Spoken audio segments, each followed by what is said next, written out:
Welcome back to the Snoozy Scientist, a calm corner of the universe where curiosity and science drift together to put you to a calm sleep. Tonight, we're traveling to the very bottom of the world, to a place few have ever seen. It's a place so distant, so alien, it's hard to believe it exists on the same planet as us. We're heading to Antarctica, the coldest, driest, and most isolated land on Earth. It holds nearly 70% of the planet's fresh water, and yet it's officially classified as a desert, the driest on Earth. Here, snow rarely falls, winds scream across endless white plains, and temperatures can drop to minus 128 degrees Fahrenheit. At the opposite pole in the Arctic, life thrives. As cold as it can be there, the Arctic still hums with energy, ships, research stations, and the quiet pulse of human curiosity. But Antarctica resists us. It stands apart, a frozen citadel at the bottom of the world, where every attempt to explore meets the same quiet resistance as though the continent itself refuses to be disturbed. From above, satellites reveal vast regions larger than nations, places no human has ever walked, and beneath that frozen surface lies something older than our species, mountain ranges taller than the Alps, rivers flowing in complete darkness, and lakes sealed off from sunlight for over 15 million years, where life may still endure. And so the questions linger like ghosts in the cold air. With all our technology, all our progress in mapping distant planets, why can't we truly explore Antarctica? What makes this land so hostile, not just to our bodies, but to science itself? And what could be waiting beneath 2 miles of ancient ice, untouched for millions of years? Tonight, we'll drift together into this frozen continent that defies us to see what we know, what we still don't, and why this place remains one of Earth's last great mysteries. But before we begin, I would love to know where in the world you're listening from and what the time is there. It is always fascinating to think of these stories being heard across so many different skies. If you enjoy these gentle journeys into Earth's mysteries, please do consider leaving a like and subscribing to the channel. A warm thank you as well to those of you who are already subscribed. You're helping this little corner of the internet grow. Now take a deep breath, let your shoulders soften, and together let's step softly into the coldest mystery on Earth. Far from the equator, at the two ends of the planet, Earth balances on a delicate symmetry of cold. Yet beneath that symmetry lies a quiet contradiction. The North and the South may both shimmer with ice and silence, but they are built from entirely different bones. At the top of the world lies the Arctic, an ocean wrapped in a ring of continents. It is water first, frozen on the surface, surrounded by land that shelters it like a bowl. Beneath the drifting ice is a deep sea that moves and breathes, warmed by currents from the Atlantic and Pacific. Because it floats, the Arctic changes shape with the seasons. It grows in winter and shrinks in summer, like a living thing exhaling under the sun. At the bottom of the world, the design is reversed. Antarctica is not a sea of ice, but a continent of stone. It is land, immense and ancient, surrounded by restless ocean. There are mountains, plateaus, and valleys buried beneath miles of frozen weight, and around it flows a circle of water so powerful it isolates the continent from the rest of the planet. This reversal changes everything.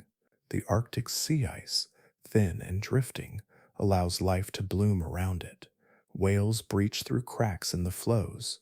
Polar bears stalk the edges of melting ice. People build homes on the surrounding lands, following the rhythms of the sea. But in Antarctica, the ocean only guards and isolates.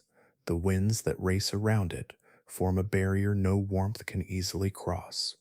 Here, storms travel endlessly around the globe, unbroken by mountains or forests. They spin like invisible walls, keeping the continent locked in its frozen state.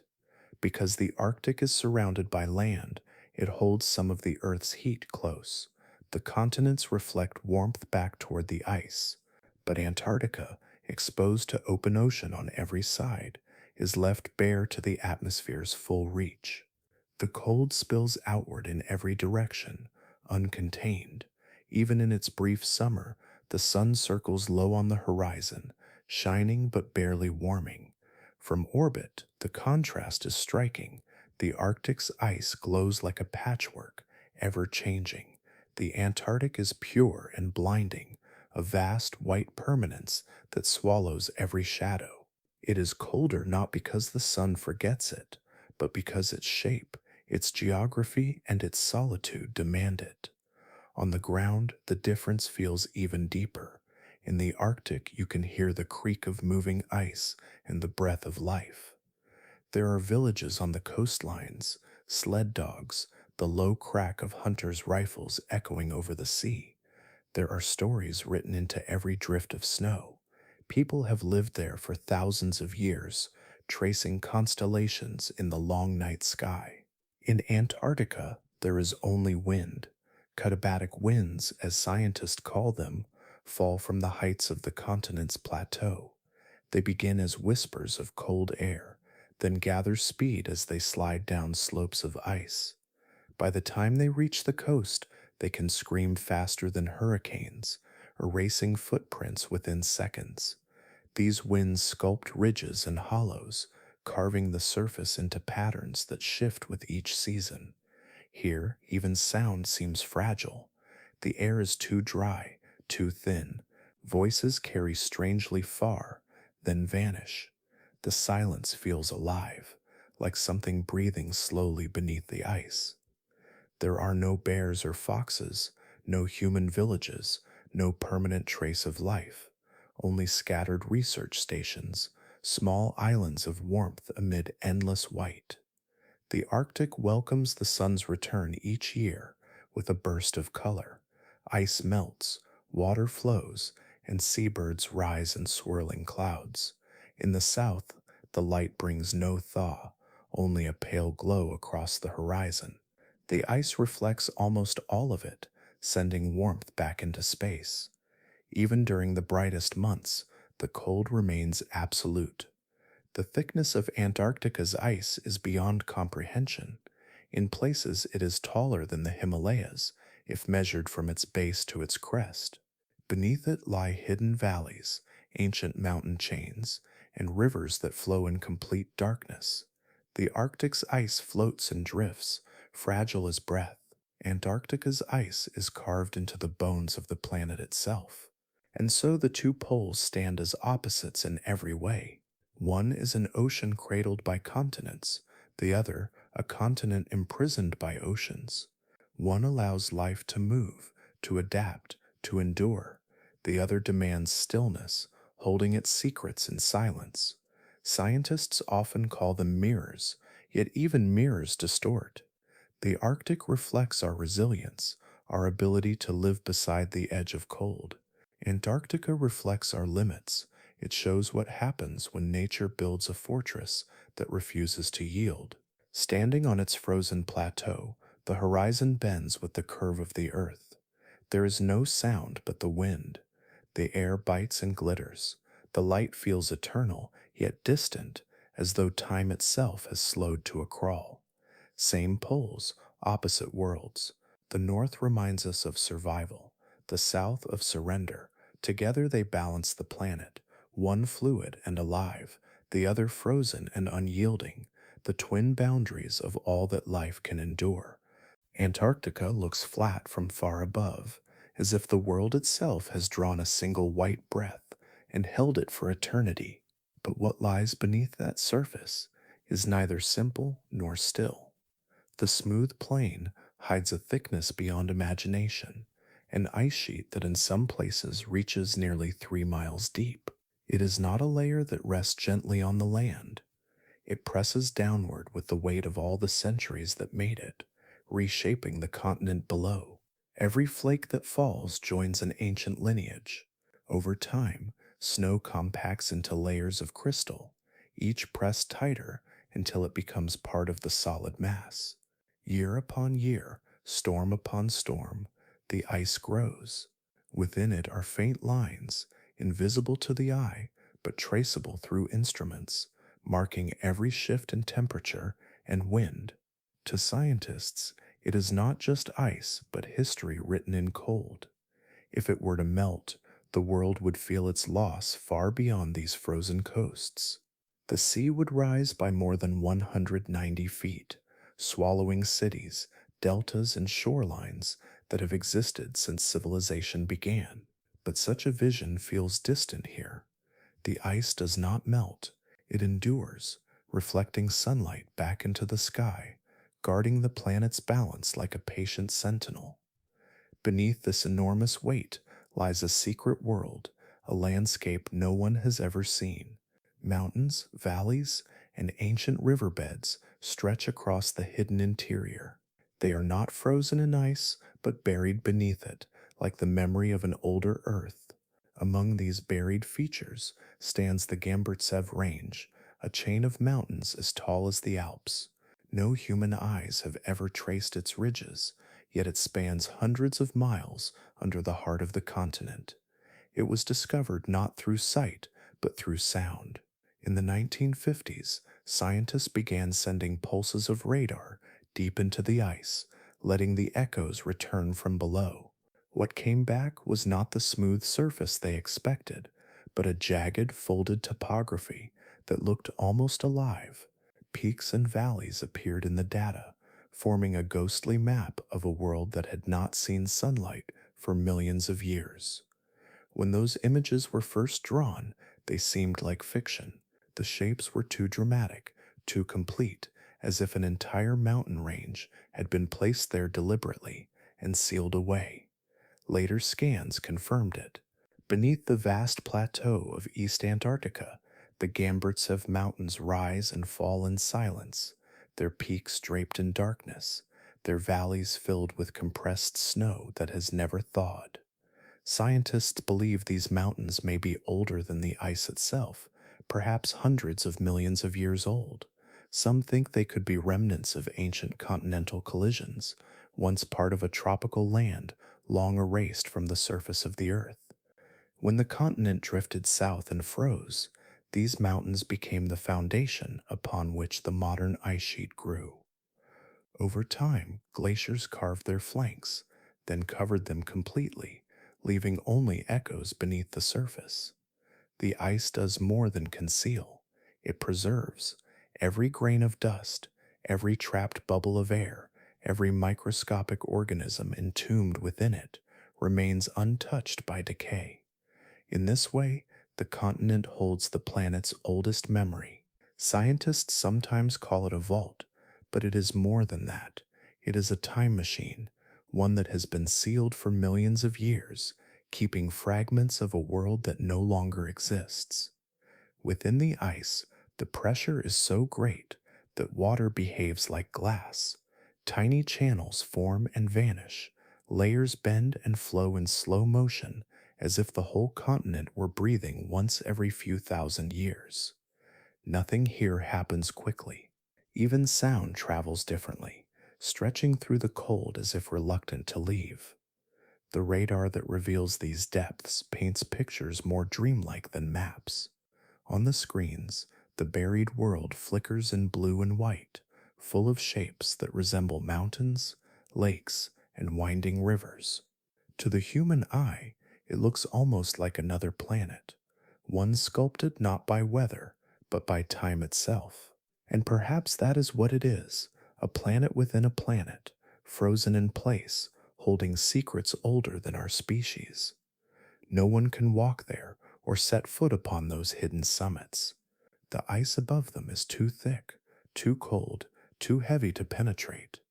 Only sound and light can reach them, carried by machines designed to listen and see where human senses cannot. Each discovery beneath the surface reminds us of how little we truly know of the world we live on. In the stillness of Antarctica, this knowledge brings both wonder and humility. The mountains sleep under miles of frozen silence, untouched since the dawn of the continent. Their valleys may still hold traces of ancient rivers or lakes that once shimmered under a temperate sky, and yet they remain beyond reach, sealed away by time and pressure, part of a story the earth keeps to itself. Above, the wind moves across the plains as it always has, erasing footprints and smoothing the snow until the surface seems empty again. But deep below, the world waits, carved in shadow, held in perfect cold. It is the foundation of Antarctica's power, the reason it stands apart from every other place on Earth, a vast, impenetrable wall of ice guarding a forgotten landscape that the planet has chosen not to reveal. Beneath the vast stillness of Antarctica, beneath the endless plains of white and the frozen silence that seems eternal, something unexpected moves. It moves slowly, unseen, and in darkness so complete that no eye has ever witnessed it. For a long time, the continent was thought to be lifeless below its ice, solid, silent, absolute, but it is not. Beneath the coldest desert on Earth, there is water. Over 400 lakes are known to exist beneath the ice, each one sealed away for millions of years. They lie under mountains, deep valleys, and ancient ridges, hidden from sunlight since long before the first humans walked the earth. These are not frozen ponds, but vast bodies of liquid water, kept from turning to ice by the immense pressure above and the faint warmth that seeps upward from the Earth's crust. The largest of them is called Lake Vostok. It stretches more than 150 miles in length, larger than Lake Ontario, and rests beneath nearly 4 kilometers of solid ice. No wind touches its surface. No sunlight has ever passed through its water. It is a lake that exists in perpetual night. When scientists first detected its presence through radar and satellite mapping, the discovery seemed almost unbelievable. They had expected to find a bedrock plateau, but instead, the data revealed an enormous cavity filled with liquid. It was as if an ancient secret had been written into the ice, waiting for human technology to finally read it. For years, the mystery deepened. What could survive in such isolation, cut off from the atmosphere for 15 million years? When researchers finally drilled down and reached the surface of Lake Vostok, the water that rose to meet them had been trapped since before the rise of our species. It was not like ordinary water. It carried ancient gases, particles of carbon, and microorganisms that had never been seen before. Among those tiny forms were bacteria so unusual that some could not be classified. Their genetic codes suggested they had evolved entirely on their own, adapting to the absence of sunlight, to crushing pressure, and to the slow chemistry of minerals dissolving from stone. In that darkness, they had found ways to live. The realization was quiet but profound. Life had not ended beneath the Antarctic ice. It had simply changed, withdrawing into the deep, waiting where nothing else could. Every drop of that hidden water was a record of survival, written in molecules instead of words. Scientists soon learned that Lake Vostok was not alone. Other lakes, smaller but equally ancient, lay scattered across the continent like buried stars. Some were connected by hidden rivers, narrow channels of liquid that flow beneath the ice sheet. These rivers move almost silently, driven by the pressure of the ice itself. They slide through rock and sediment, linking one isolated world to another. The scale of it is staggering. Under Antarctica's frozen crust lies an entire network of water, stretching thousands of miles. Some of these rivers are as long as the Thames, flowing in complete darkness. They carry nutrients and sediments across the under-ice landscape, feeding the unseen ecosystems below. What those ecosystems look like remains a mystery. To reach them without disturbing their delicate balance is a challenge beyond most machines. A single mistake could introduce modern microbes into an untouched environment, forever changing what has survived there. So scientists move with caution, drilling carefully, testing water in controlled conditions, and learning from every sample drawn up from the depths. Within that caution lies awe. The discovery of living microorganisms beneath the ice forced science to reconsider the boundaries of life itself. If life can survive here, sealed away for millions of years, then perhaps it can exist in other dark and frozen worlds. Moons like Europa and Enceladus, orbiting Jupiter and Saturn, are covered in ice too, with oceans beneath. What lives under Antarctica might resemble what waits beneath those distant shells of frost. Even now, the exact number of subglacial lakes keeps growing as technology improves. Each one tells its own version of the same quiet story. Heat from the earth rises, ice presses down, and between them, water endures. The environment is extreme beyond imagination. Temperatures hover below freezing, yet the immense weight of ice prevents crystallization. The water is rich in oxygen more than most surface lakes because it has been trapped and compressed over ages. No sunlight means no photosynthesis. Instead, if life exists there, it must draw energy from the minerals below or from the slow breakdown of ancient organic matter. In the stillness of these lakes, time feels suspended. The sediments at their bottoms may hold traces of climates and ecosystems from epochs long past. To study them is to open a window into a version of Earth that has not existed for tens of millions of years. Sometimes scientists describe these hidden waters as mirrors. They do not reflect light, but time. Each layer, each molecule, each cell preserved in the darkness carries the memory of an older planet, a planet untouched by human hands. What chills researchers most is not fear, but recognition. If life exists here, under miles of unbroken ice, then it never truly disappeared. It merely retreated, waiting in patience beyond the reach of warmth and sky. Far above, the surface of Antarctica remains silent, white, and windswept. The ice groans softly as it shifts, unaware of the life that might breathe beneath it. And somewhere in that endless cold, water still flows in secret, carrying within it the quiet persistence of life, unchanged by time, unseen yet alive, the heartbeat of a hidden world beneath the frozen earth. For most of the world, Antarctica is a synonym for silence, a place where the only movement comes from wind and drifting snow. Yet far beneath its frozen skin, the earth still breathes. Beneath the weight of ice that has lasted for millions of years, there is warmth. Not the faint warmth of sunlight, but the living heat of the planet's heart. Scientists once imagined Antarctica as entirely frozen, a continent locked in stillness from surface to core. But as technology reached deeper, they began to hear whispers from below. Instruments that measure vibrations in the ground recorded something unexpected, faint tremors, the quiet signatures of fire moving under ice. What they found rewrote what we thought we knew about this frozen world. Antarctica is not only the coldest place on Earth, it is also one of the most volcanic.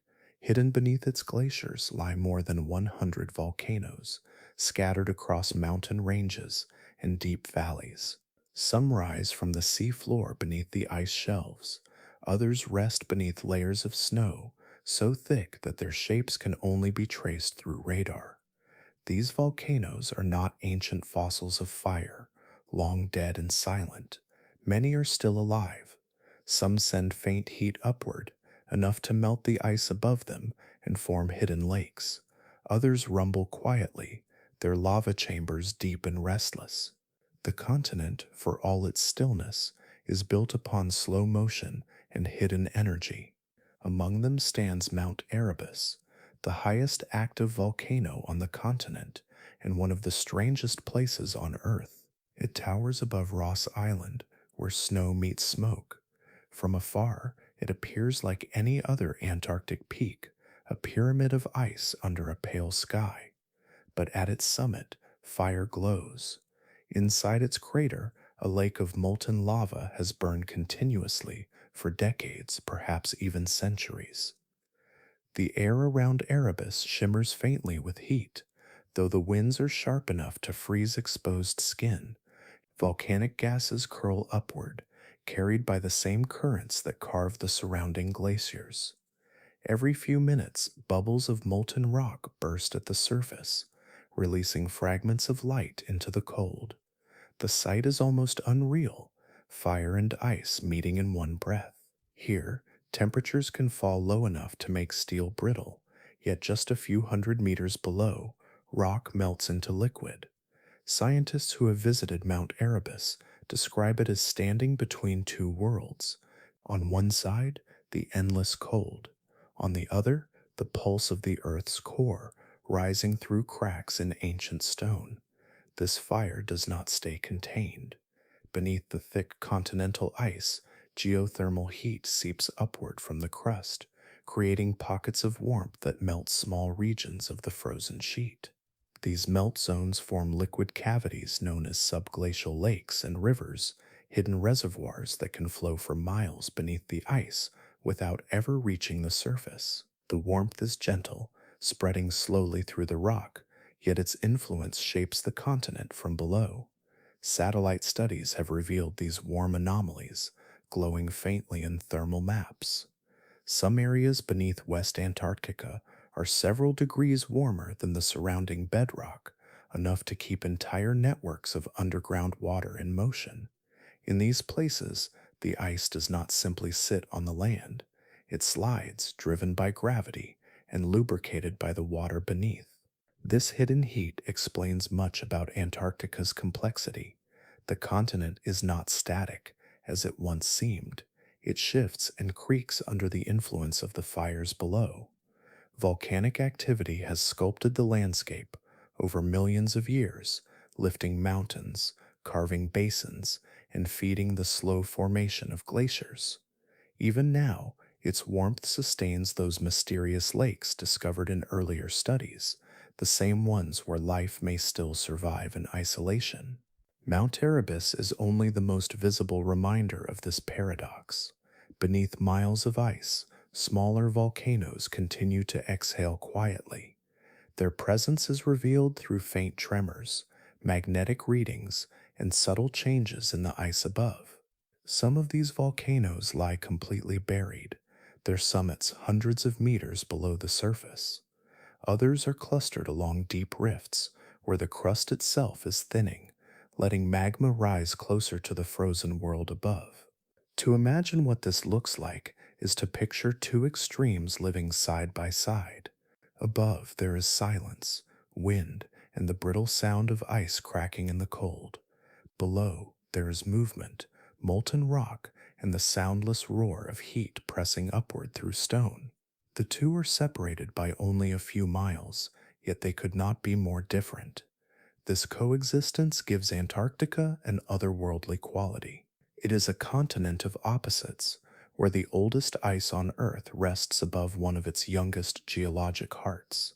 The same forces that once built volcanoes in tropical lands now burn quietly under the planet's coldest surface. The result is a balance both fragile and magnificent, a frozen shell held together by hidden fire. In some regions, the warmth even rises close enough to the surface to create holes in the ice where strange crystals form. Near Erebus, scientists have found caves carved out by volcanic steam, their walls coated in frost. Inside, the air is warmer and moist, filled with mineral vapors. These pockets might shelter microorganisms, tiny forms of life sustained by the energy of the earth rather than the light of the sun. Such discoveries remind us that Antarctica is not a place of absence, but of transformation. Beneath its still face lies an engine that never stops. Fire burns under frost, heat flows beneath silence, and through it all, the continent endures, alive with the quiet contradictions that make Earth what it is, a world that keeps its heart warm even at the edge of absolute cold. Beneath the vast stillness of Antarctica, where sunlight never reaches and the weight of ice has pressed down for millions of years, there may be worlds within worlds. These are not the worlds of continents or oceans, but of silence and persistence. Entire ecosystems may exist here, sealed beneath the glaciers since long before humanity appeared. They are invisible, untouched, and possibly alive. Scientists have long suspected that life, in some quiet form, endures beneath the ice. The discovery of ancient lakes and rivers far below the frozen surface gave the first hints. Water, even when isolated and cold, is rarely empty. It carries nutrients from stone, gases from the Earth's crust, and traces of carbon from older worlds above. When all these ingredients combine in darkness, the conditions for survival begin to take shape. What kind of life could exist in such a place? Not the kind that needs sunlight or warmth. Here, energy must be found in other ways. Tiny microorganisms may feed on the minerals dissolved from rock or the faint chemical energy released as the crust slowly changes beneath them. They live in absolute night, without plants, without photosynthesis, without any of the patterns that shape life at the surface.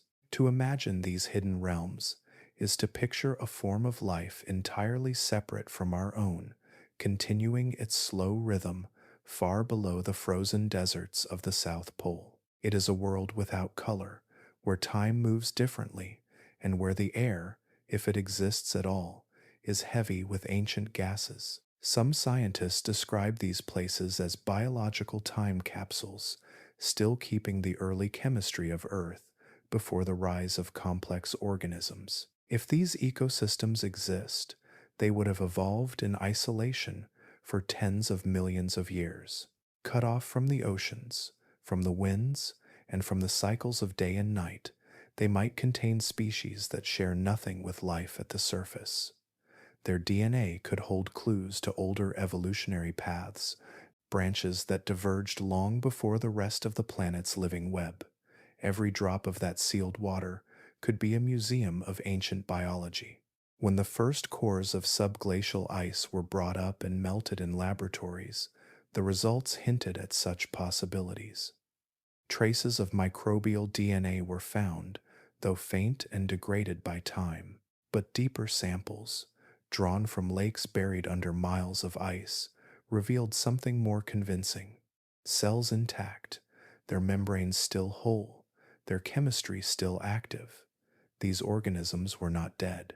They were simply waiting. Under the crushing pressure of the ice sheet, life had adapted in ways we can only guess. It had learned to use minerals as energy sources, to recycle its own waste, and to endure in slow motion. Some microbes may divide only once every few centuries, their lifespans measured in millennia rather than years. In this frozen world, survival is not a race, but a whisper that never stops. The more scientists study Antarctica's hidden depths, the more it begins to resemble something far from Earth. The conditions beneath the ice are similar to what may exist on distant moons that circle the outer planets. Europa, one of Jupiter's moons, and Enceladus, orbiting Saturn, both have frozen surfaces with oceans sealed beneath. On those worlds, just as in Antarctica, heat from below meets ice from above, creating liquid water trapped in eternal darkness. For researchers, Antarctica has become a kind of rehearsal for exploring those alien places. The methods used to drill into its buried lakes are the same that could one day pierce the ice of Europa. The questions are the same too. Can life exist in total isolation? Can it endure where sunlight never shines, surviving only on the faint warmth of a distant planet's interior? Every new discovery in Antarctica strengthens the hope that life, once formed, may be far more tenacious than we ever imagined. It suggests that the universe might not be empty, but filled with quiet, frozen oceans where life hides, patient and unseen. Yet even here, on our own planet, these worlds remain beyond easy reach. To explore them is to risk contamination. A single microbe from the surface could alter their fragile balance forever. So, scientists work carefully, building sterile probes and clean laboratories, knowing that every intrusion must be as gentle as possible. The goal is not to conquer or uncover, but to listen, to let the hidden world speak first. The thought of such isolation is haunting. Life beneath the Antarctic ice would have no knowledge of the stars, no awareness of seasons or the rhythm of sunlight. It would know only darkness, pressure, and the slow chemistry of rock and water. And yet, in that quiet, it might be thriving, proof that existence can take root wherever the conditions allow it, no matter how remote or hostile they may seem. In this way, Antarctica becomes more than a continent. It becomes a bridge between worlds, connecting the known and the unknown, the living and the waiting. Its sealed ecosystems remind us that the story of life is not finished, and that even here, at the end of the earth, the planet still keeps its deepest secrets locked in silence. Above, the wind moves across the surface as it always has, erasing tracks and smoothing the snow. Below, beneath miles of ice and time, something unseen may stir, a quiet persistence that has never needed the light and never will. There are parts of Antarctica that no one will ever see, not because they are hidden by law or guarded by fences, but because the planet itself refuses entry. They lie deep in the interior, where storms gather without end and the air is colder than any known on Earth. These are the places beyond reach, the true heart of the frozen continent, where even our strongest machines falter and the sky itself feels distant. Scientists call them inaccessible zones. On a map, they look empty, pale patches within an already white expanse. From space, satellites pass above them with ease, taking measurements, mapping temperature, and tracing the patterns of snow. But the data is not the same as presence. No footprints mark these places, no flags, no stations, not even the trail of a passing aircraft shadow. Only the wind moves there, sculpting the surface again and again, erasing every trace of time. In the interior of East Antarctica, near the point called the Pole of Inaccessibility, the air temperature can fall below 100 degrees Fahrenheit, below zero. The ice here is ancient, formed from snow that last touched open sky millions of years ago. It creaks and shifts under its own weight, but otherwise there is nothing, no life, no scent, no sound. When the wind rises, it comes from the high plateaus where cold air sinks under gravity. These are katabatic winds, rivers of frozen air that race downhill, growing faster with every mile. Some of these winds reach speeds of 200 miles per hour, stronger than the fiercest hurricanes. They can strip snow from the ground and hurl it into the air, blinding anyone who might try to move against them. Even sound is torn apart in their path, broken and scattered into a steady roar. Within seconds, footprints disappear, and any trace of a journey is lost. In these storms, there is no direction. The horizon vanishes, the ground and sky blur into one pale field, and time feels suspended. No expedition has ever reached some of these regions on foot. The combination of temperature, wind, and terrain creates a barrier that cannot be crossed. Aircraft rarely fly over them because of the turbulence. Ground vehicles cannot climb the ridges or endure the deep cold. Even satellites, watching from hundreds of miles above, struggle to see beneath the storms. They can measure the surface, but the details below the swirling air remain hidden. These forbidden zones are not defined by walls but by the planet's own design. They remind us that exploration still has boundaries, even in the age of machines. Technology can touch the edges, can scan and listen, but it cannot truly enter. There are valleys where air currents flow so violently that no drone can hold its position, and plateaus where electronics fail in the cold. Fuel freezes, batteries die, and metal turns brittle. The earth itself resists intrusion. To imagine standing in such a place is to picture silence so deep it might not even feel real. The landscape stretches endlessly in every direction, unbroken by color or shape. The light, when it appears, glows like powdered glass. Shadows dissolve into the surface, and the horizon curves gently into the distance. It is a place without scale or sound, where the only movement is the slow fall of ice crystals carried by the air. These are not the kinds of dangers that can be conquered with courage. They are the limits of biology, of physics, of the very materials our bodies and machines are made of. No amount of insulation can stop the cold from creeping inward. No lens can capture the movement of a storm that never stops moving. Here, exploration becomes something humbler, not an act of conquest, but a recognition of what cannot be claimed. Even so, scientists study these unreachable places from afar. They listen through instruments buried in safer regions, tracing vibrations that echo from the interior. They watch the flow of the ice, measure the reflection of sunlight, and map the shifting contours of the land beneath. The data tells a story of constant motion, of wind reshaping the same landscapes it once created. It tells of balance, of pressure, of gravity pulling the air into ceaseless rivers that fall from the continent's heights. There are places within these zones where no snow ever seems to settle, where the ice is carved into waves, taller than buildings. Others are so flat and smooth that the horizon looks artificial, as if the world ends in white emptiness. No human has walked there, yet they are as much a part of Earth as the forests or oceans. They remind us that not everything must be seen to be real, and not every mystery can be reached.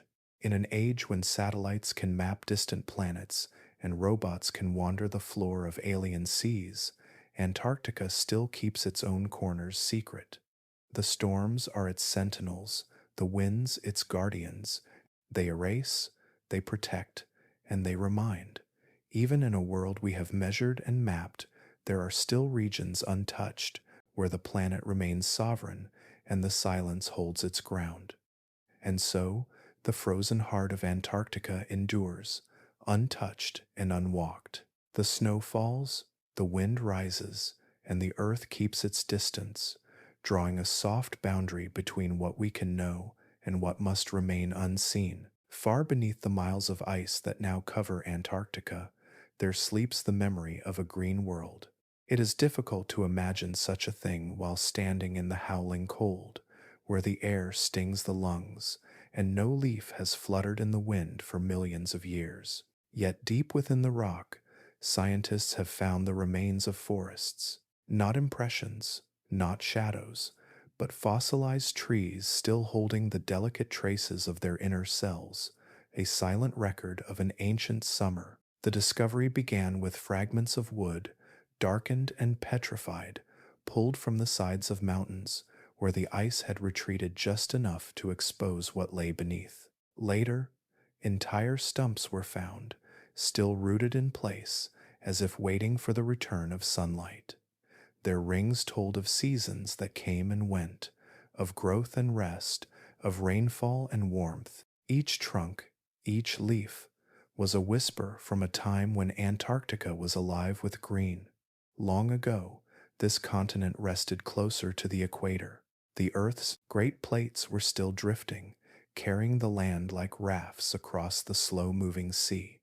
Over tens of millions of years, the world's continents shifted and collided, forming the shapes we know today. But in that distant age, Antarctica was part of a supercontinent that shared warmth, rivers, and forests that stretched from horizon to horizon. The trees that once grew here were unlike anything living now. Some were towering relatives of the modern conifer, Others belong to families that have no surviving kin. Their leaves were broad and dense, adapted to the long twilight of polar seasons when the sun lingered low in the sky.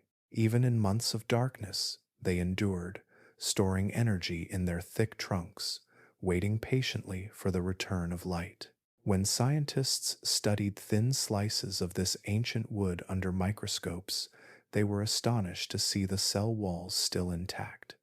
The patterns of growth could still be read like a story written in rings. It was as if the trees had only recently fallen and been covered by snow, though in truth they had been frozen in time for nearly 300 million years. The preservation was so perfect that traces of the tree's internal chemistry could still be detected. Within their fossilized veins, scientists found carbon signatures, revealing how the air of that time differed from our own. It was richer in carbon dioxide, and the climate was warmer, humid, and filled with life. The forests of ancient Antarctica were home to mosses, ferns, and insects, perhaps even the early ancestors of amphibians. Rivers flowed where glaciers now crawl, and the sound of wind carried the scent of leaves instead of ice. To picture it is to see a world transformed. Imagine standing where the South Pole now lies, surrounded not by snow but by a lush green canopy. The air is heavy with warmth, sunlight filters through branches, and the ground is soft beneath your feet. In the distance, mountains rise not as white cliffs, but as slopes, covered with vegetation. This was Antarctica during the late Paleozoic and early Mesozoic eras, a land that pulsed with the rhythm of seasons, with the quiet heartbeat of photosynthesis. But the Earth is restless, and its warmth is never constant. Over millions of years, the great continental plates continued to move. Antarctica drifted slowly southward, away from the equator, until it reached its current position at the bottom of the world. As it moved, the global climate changed. The atmosphere thinned, the poles grew colder, and the forests began to fade. Leaves withered. The soil hardened into permafrost. One by one, the trees fell, and as the air cooled further, the first snows arrived, not the fleeting snows of a winter, but the beginning of an age that would not end. Ice crept over the land, burying valleys and mountains, sealing the forests beneath its frozen weight. What had once been alive became stone. What had once reached for light was entombed in darkness. Today, when researchers uncover these fossil forests, they are not only looking at the past of a continent, but at the deep memory of the planet itself. The cell structures preserved in the wood tell of changing atmospheres, of cycles of carbon and oxygen, of how the earth breathes across the ages. In these frozen trunks, we can trace how climates rise and fall, how life adapts, and how even the most vibrant ecosystems can vanish when the balance shifts. The frozen forests are a reminder that the world we know has not always been as it is. The ice that defines Antarctica now is only one chapter in its long story. Beneath that cold surface lies proof that warmth once ruled, and that change, slow, patient, and unrelenting, is written into the nature of the earth itself. When the wind sweeps across the polar plateau, it carries grains of snow that have drifted for centuries.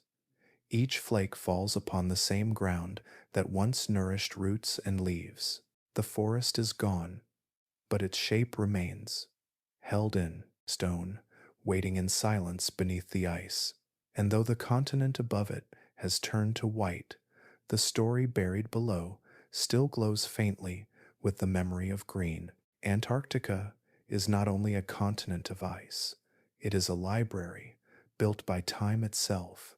Every snowfall that lands on its surface becomes a page pressed by weight and patience into the deeper layers below.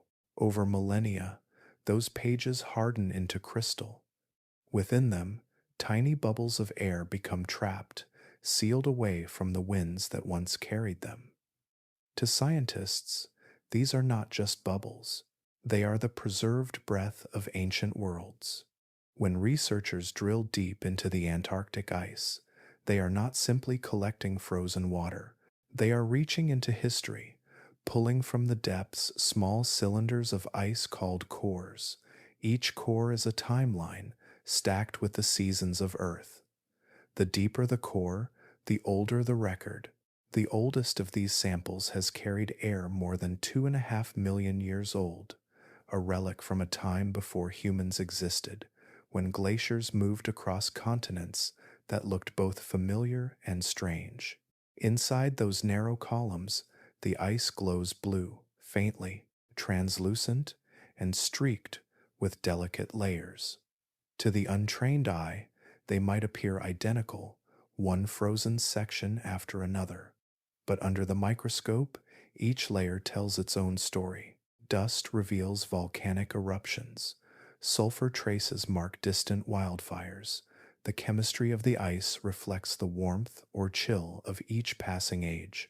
And within the bubbles, the air remains untouched, the actual atmosphere of Earth as it once was. When these bubbles are released in laboratories, they exhale softly, carrying the gases of long-forgotten skies. Scientists measure the carbon dioxide, methane, and oxygen within them, building a record of how the planet has breathed across the ages. The patterns are both elegant and unsettling. Periods of warmth rise and fall like tides, followed by sudden freezes that return the planet to silence.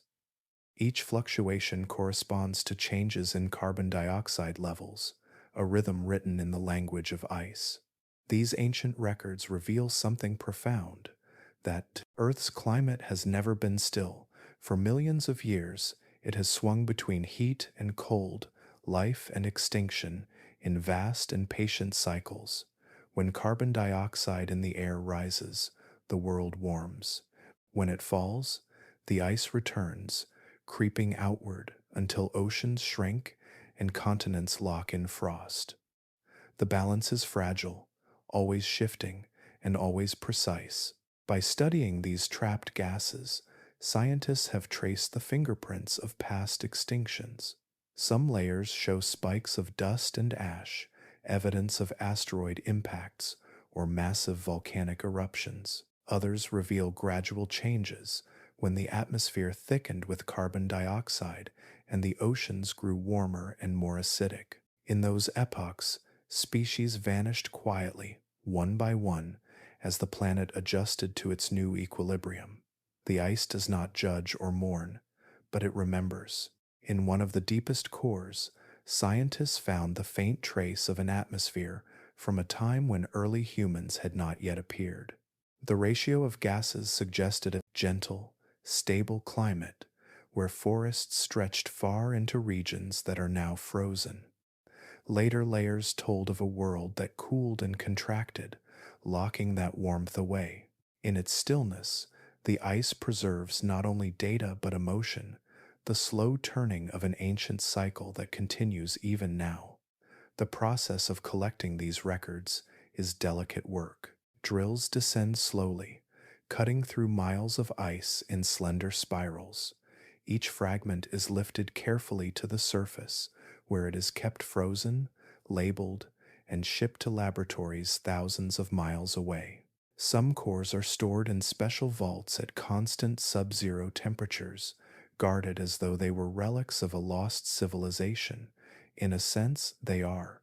The oldest samples, dating back more than 2.7 million years, are the closest thing humanity has to a time machine. They carry the air of epochs that shaped everything living today. The ratios of gases in these cores help scientists understand how quickly the planet can change and how sensitive its systems truly are. Each breath we take now contains the descendants of those same molecules, endlessly cycling through rock, ocean, and life. As technology advances, researchers aim to drill even deeper, reaching layers untouched since the dawn of the ice itself. Somewhere below lies the transition point between ancient warm Earth and the frozen world we know today. Unlocking it could reveal the turning of the planet's greatest chapters, how oceans began to freeze, how winds began to shift, and how the rhythm of seasons came to rule the biosphere. In this way, Antarctica's ice is more than frozen water. It is memory made solid. It holds the whispers of volcanoes, the quiet breath of ancient forests, the trace of creatures long vanished. Each bubble is a story of survival and change, of heat rising and fading, of the balance between life and air. When scientists lean close to an ice core and watch the bubbles rise to the surface, they are listening to the planet itself, to its slow, patient history unfolding one sigh at a time. The sound is almost imperceptible, a soft hiss as old air escapes back into the world. For a moment, the ancient and the present share the same breath, and then, as the ice melts, that moment passes. The air drifts upward, mingling with the sky above, joining the atmosphere once more, as if the earth is quietly reclaiming a memory it had kept safe for millions of years. Far below the frozen edges of Antarctica, there is another world, one that almost no one has seen. It lies beneath the ice shelves, vast floating extensions of the continental glaciers that stretch out over the Southern Ocean. These shelves are not solid ground, but frozen ceilings that drift slowly atop dark, hidden seas. Beneath them, the ocean still moves. It flows in silence, black as ink, cold beyond comprehension, yet alive in ways that defy belief. The space between ice and water can be hundreds of meters deep, a secret ocean caught between two extremes, the cold above and the colder depths below. For a long time, scientists believed this place was lifeless. The conditions seemed impossible. Sunlight, the source of nearly all energy on Earth, never reaches this buried sea. The water hovers just above freezing, and the pressure is immense. To most, it appeared to be an empty void, a forgotten corner of the planet where nothing could endure. But Antarctica has a way of surprising us. When robotic explorers were finally sent into these waters, they found life waiting in the dark. The first of these missions began carefully. Scientists drilled narrow holes through hundreds of meters of solid ice, letting boiling water melt the path downward. Then they lowered cameras and small, autonomous robots into the hidden space below. What the machines saw was not emptiness, but quiet wonder. At the bottom, anchored to rocks on the seafloor, were living creatures, strange forms unlike anything expected, sponges, small crustaceans, and organisms that seemed almost plant-like clung to the stone, suspended in eternal night. They existed nearly 600 kilometers from the nearest sunlight, where no photosynthesis could occur. Somehow, they were surviving, perhaps even thriving. It was a discovery that changed how scientists thought about life itself. These creatures lived without the light of the sun, depending instead on something deeper, the slow, invisible chemistry of the earth. It was possible that nutrients drifting from distant parts of the ocean reached them, carried by deep currents that flowed beneath the ice shelves. Or perhaps, more remarkably, they were sustained by hydrothermal vents, fissures in the seafloor that release mineral-rich, heated water from the planet's crust. Hydrothermal vents are rare and powerful. They form where the Earth's internal heat meets the cold ocean, creating chemical reactions that produce energy. Around them, entire ecosystems gather, powered not by sunlight but by the heat and minerals that rise from below. If such vents exist beneath Antarctica's ice shelves, then this dark world is not barren but alive, a hidden kingdom fed by the slow breath of the planet itself. The idea is as humbling as it is beautiful. Beneath the frozen ceiling of ice that stretches for hundreds of miles, the ocean might glow faintly around these vents, shimmering with clouds of mineral dust and swarms of tiny organisms. Bacteria would form the base of the food chain, feeding worms, mollusks, and strange, translucent creatures that drift in the quiet current. Their existence would mean that life, once again, has found a way to endure where logic says it should not. Each new expedition adds another layer to this mystery. Cameras reveal delicate filaments of life, waving in the current, translucent limbs reaching from the darkness. Robots collect samples from sediments that shimmer faintly when disturbed, holding microscopic organisms that feed on chemical energy alone. Every discovery feels like a glimpse into another planet's ecosystem, alien, yet unmistakably part of Earth. For scientists, these findings have deep implications. They offer not only a window into our planet's resilience, but also a guide to where life might exist beyond it. If creatures can survive here, sealed beneath ice and darkness, then perhaps they can survive in the oceans, hidden beneath the frozen crusts of other worlds, places like Europa, one of Jupiter's moons, or Enceladus, orbiting Saturn. Both are thought to contain vast underground seas, heated from within by the same kind of energy that warms the Antarctic depths. The frozen seas of Antarctica, then, are more than just remote corners of our world. They are mirrors, showing us what life might look like in the cold far reaches of space. They remind us that survival is not bound to light, that life can bloom even in silence, nourished by patience and adaptation. Above, the surface remains unmoved, the ice shelves groan softly as they drift over the dark ocean, their undersides slowly sculpted by the water below. Cracks open and close, echoing through the miles of frozen air, while deep beneath them, life continues its unseen rhythm. There are no seasons in that world, no sunrises or sunsets, only stillness, only endurance. When the robotic explorers rise back to the surface, carrying water samples and grainy images of the hidden sea, they bring with them more than data. They bring a quiet revelation that even in the coldest, most isolated corners of Earth, the spark of life refuses to go out. And so, beneath the floating ice shelves, the planet keeps a secret ocean, dark, quiet, and alive. An ancient, self-contained world that has never known the sky, yet continues, unseen, carrying the memory of light in its own hidden way. Antarctica looks quiet from above, a smooth white expanse that seems to promise stillness and simplicity. Yet for those who try to reach into its heart, it becomes a test of limits, of machine, of body, and of patience. To explore it is not simply to travel across distance, but to confront the very edge of what life and technology can endure. Even the simplest task here is magnified by the cold. The air itself becomes an obstacle. At temperatures far below freezing, fuel thickens and refuses to flow. Oil hardens, metal contracts, and batteries lose their strength within minutes. Engines that roar to life in any other part of the world choke and die here. Each drop of fuel must be warmed before use, each machine insulated against the air that seems to bite into everything it touches.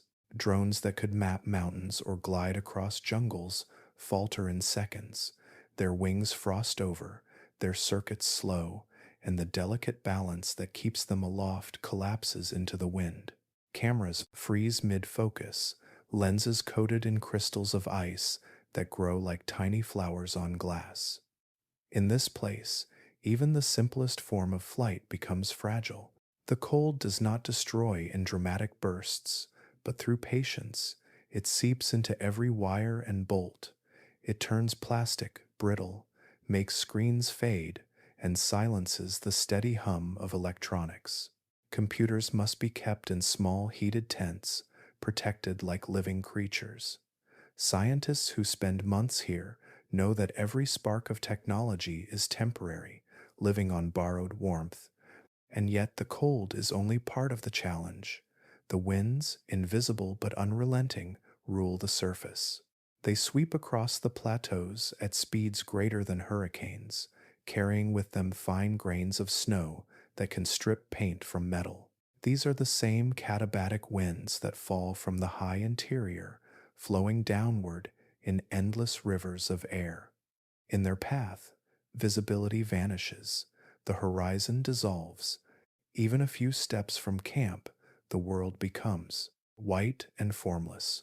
For this reason, every expedition must be planned with absolute precision. Supplies are calculated to the ounce. Timelines are drawn with no room for error. If a vehicle breaks down or a storm moves faster than expected, there is no margin for rescue. The continent is too vast, too distant, too unforgiving. Radio signals struggle to travel far through the charged polar air. Satellites orbiting above offer connection, but not comfort. In the middle of the Antarctic plateau, help cannot arrive. It is simply too far away. Those who venture here describe a strange mix of awe and unease. The land is empty, yet full of power. The sun circles the sky without setting for months, then vanishes for half the year. Days blur into nights that never truly arrive. The isolation is complete, not only from civilization, but from the rhythms of the world itself. The body struggles to adapt.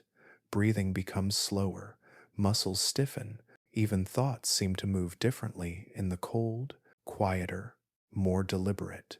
For the machines, survival is measured in hours. For the people, in discipline. A mistake as small as forgetting to seal a glove or leaving a metal tool exposed can mean frostbite within minutes. A broken valve or a frozen pipe can halt an entire mission. Every movement is deliberate, every breath measured. It is this combination of fragility and distance that makes Antarctica so impossible to explore completely. The technology that lets us map distant planets falters under its cold.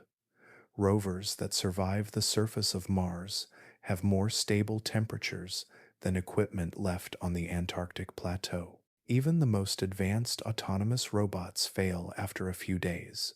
Some lose navigation entirely, wandering aimlessly until the cold silences them. Those who have stood there say the silence feels deeper than anywhere else on Earth. There are no insects, no rustle of leaves, no trickle of water. Only the faint crack of ice shifting and the faraway moan of the wind. It is easy to understand why so much of the continent remains unseen, why so much of it resists even the most determined efforts to know it. Antarctica does not yield easily to exploration because it does not need to. It moves to its own rhythm, untouched by time or technology. Every expedition that enters must carry not only fuel and food, but humility, the understanding that success is not measured by distance traveled, but by survival itself. When scientists return from the ice, they bring back data, samples, and stories. But they also bring a quiet reverence for the landscape that nearly erased them. The knowledge that the world still holds places beyond our reach, not through secrecy, but through sheer indifference, changes something in those who have seen it. So we study it from afar, through satellites and sensors, through echoes of radar and whispers of data. Each new discovery feels fragile, carved from effort and risk. Yet even now, vast regions of the Antarctic interior remain, untouched, unmeasured, and unseen. The ice keeps its distance, and the world accepts it. Some places are not meant for our footsteps, not because they forbid us, but because they exist beyond the limits of what we can endure. Antarctica is one of them, a reminder that exploration has its boundaries, and that silence, too, can be a form of strength.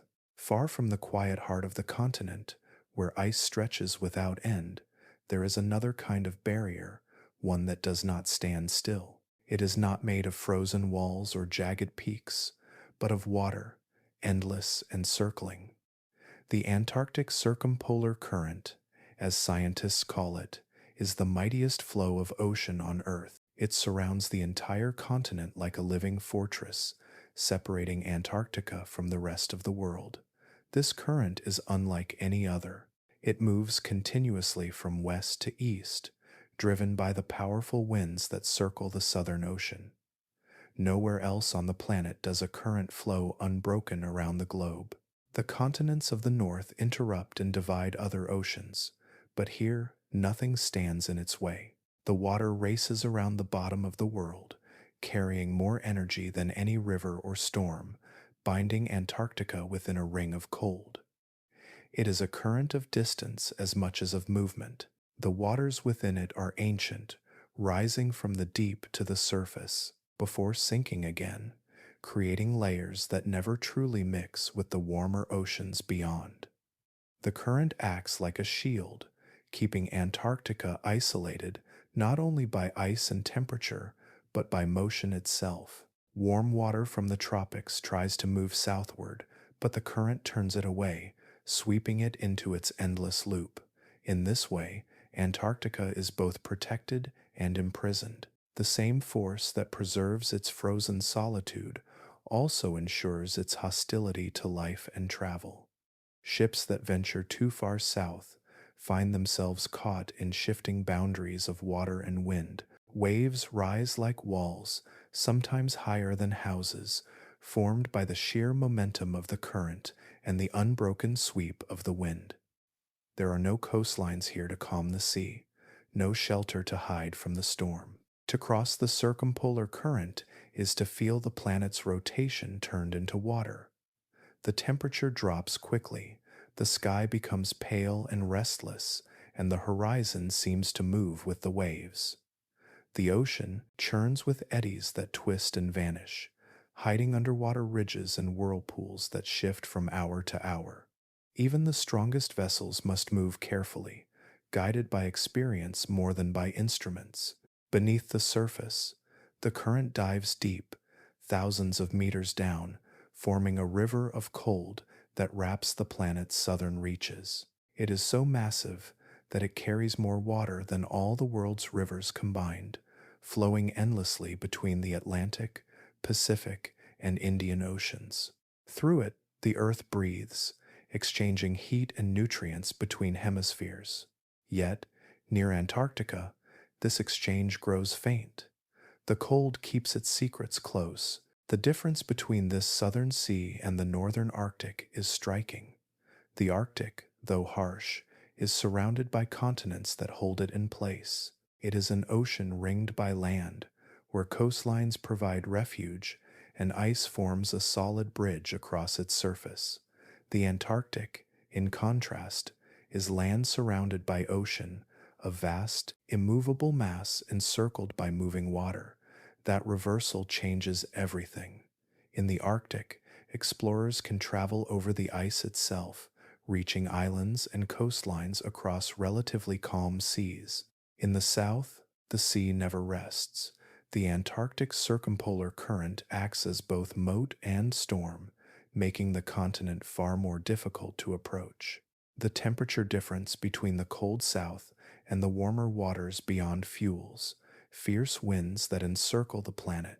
These winds, called the Roaring Forties, the Furious Fifties, and the Screaming Sixties, have earned their names from centuries of sailors who battled them. Their endless rage shapes the current below, turning the Southern Ocean into a ring of turbulence that few have crossed easily.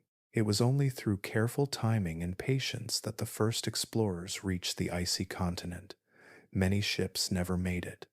They were turned back or torn apart by the power of this invisible wall. Even today, with engines and navigation systems far beyond what early sailors possessed, the passage remains perilous. Icebergs drift within the current like silent guardians, breaking free from glaciers and carried across the sea's restless expanse. For scientists, the current is both obstacle and treasure. It plays a vital role in regulating the Earth's climate. The churning of its waters drives the exchange of gases between ocean and sky, shaping weather patterns across the globe. The cold that circles Antarctica helps reflect sunlight back into space, keeping the planet cooler than it might otherwise be. The current, in its ceaseless motion, connects every ocean and influences every storm, yet it keeps its origin, the frozen heart of the world, separate. To watch the circumpolar current from above, through satellite images, is to see a silver band moving endlessly around the bottom of the Earth. Clouds swirl in its wake, tracing its path like brushstrokes of wind and water. Beneath them, the ocean moves without rest, a great river that knows no beginning or end. It is as if the planet has built its own defense around the one place it wishes to keep untouched. Even now, no vessel can truly escape its pull. Everything that enters must move with it, carried eastward through fog, snow, and the haunting gray of polar light. To travel through the Southern Ocean is to feel the power of the Earth itself, to drift on the boundary between the known and the unreachable. And so the Antarctic remains encircled, not only by ice, but by motion, a fortress without walls, guarded by the ocean's great current, whose patience and strength keep the frozen continent apart from the world that circles above it. At the bottom of the world, silence has a shape. It stretches across the snow like a horizon that never ends, filling the air not with noise, but with the soft hum of nothing at all. Here, at the South Pole, even the wind seems reluctant to speak. It moves slowly across the ice, brushing against the surface like a whisper too faint to hear. The world is so still that sound itself behaves differently, bending and fading through the cold air until it seems to dissolve before reaching the ear. In this place, the air is so dry that even a breath feels weightless. Moisture, which helps sound travel in other parts of the world, is almost absent here. Words, footsteps, and the creak of metal all lose their warmth as they drift away, scattered by the thin, frozen atmosphere. Every noise is sharper, more fragile, as if carved out of glass. The crack of a boot against the snow echoes far too clearly, then vanishes completely, leaving only a thin trace of memory behind. Scientists who have worked here often describe it as an unsettling kind of quiet, not the peaceful calm one might imagine, but a silence that feels alive in its emptiness. They say that when the wind stops, you can hear your own body, the faint rush of blood in your ears, the steady rhythm of your heartbeat. In the absence of sound, the body becomes an instrument, reminding you that you are one of the few living things in a place made entirely of stillness. Sometimes, the quiet is broken only by the groaning of the ice beneath. Glaciers move slowly, inching across the continent under their own immense weight. As they shift, they release low, deep tones that roll through the frozen ground like distant thunder. The vibrations travel farther than sound, felt more in the bones than in the ears. It is a reminder that even here, in this kingdom of quiet, the earth is never truly still. The sky above is as empty as the air below. During the long months of summer, the sun never sets. It circles endlessly, painting the ice in pale golds and silvers that never fade into night. Shadows stretch, but never lengthen. Time seems to lose its rhythm. Without darkness, the body forgets the cycle of rest. People sleep under masks, closing their eyes against the light. But even dreams feel strange in the unbroken day. Then, when the sun finally sinks for winter, the opposite takes hold. The world falls into 6 months of night. The darkness is so complete that the stars appear impossibly bright, burning against a sky as black as ink. The Milky Way stretches from horizon to horizon, its light so sharp it casts faint shadows on the snow. In this deep night, the silence grows thicker, as though even the air itself has gone to sleep. Isolation becomes not just a feeling, but a presence. The small stations at the South Pole glow faintly in the distance, tiny islands of light surrounded by an ocean of frozen air. Inside, the warmth hums from heaters and machinery, but outside, the cold swallows every dot. Vibration. Those who spend a winter here often speak of the strange effect it has on the mind. With no new sounds, no changing light, the days blur together. Time feels both endless and fragile, measured only by the slow movement of stars and the pulse of their own breath. In such isolation, perception shifts. A voice over a radio becomes a lifeline. A creak in the building feels enormous. The smallest sound, a cup set down, a zipper drawn, carries the weight of something monumental. Each moment of noise becomes a reminder that you are not completely alone in the void. But when the sounds fade again, when the heaters quiet and the wind pauses, the silence returns, vast and absolute. Scientists describe this silence not as emptiness, but as purity. It is the sound of the earth before speech, before movement, before life filled the air. It is the absence that allows everything else to be heard. In the stillness, even a heartbeat becomes sacred, the proof of life echoing softly against a world of ice. Those who return from the South Pole often say they miss it. Not the cold or the isolation, but the strange clarity of the soundless world. The way every thought seemed louder, every breath more deliberate. The silence, they say, has a kind of gravity. It holds you, demands your attention, and reminds you of scale, of how small we are within the vast machinery of the planet. When the wind rises again, it comes like a gentle sigh, as if the continent itself is exhaling. The snow begins to drift, faint patterns swirling across the surface.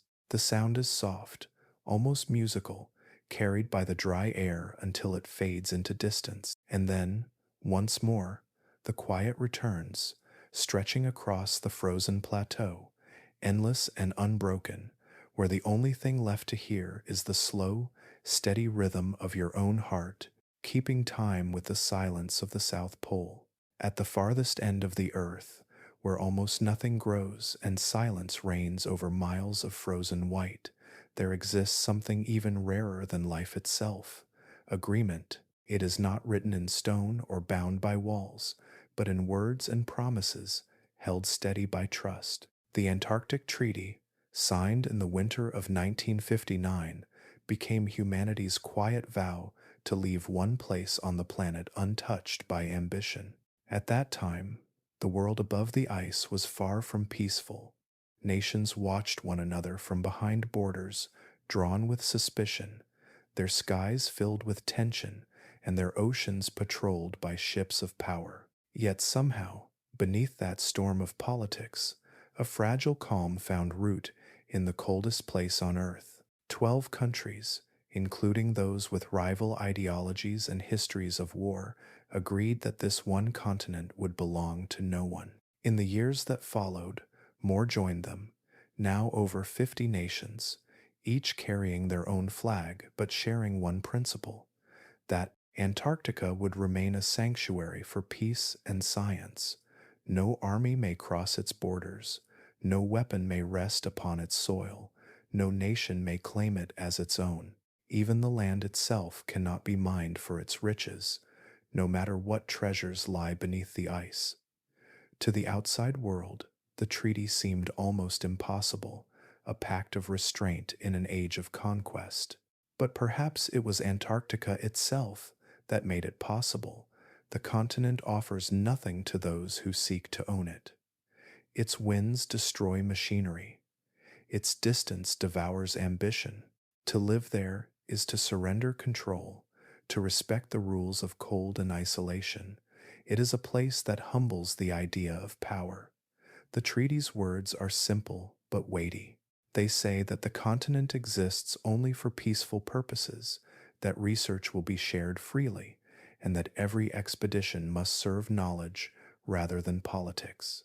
It is a declaration not of dominance, but of pause, a rare decision by humankind to step back and not take.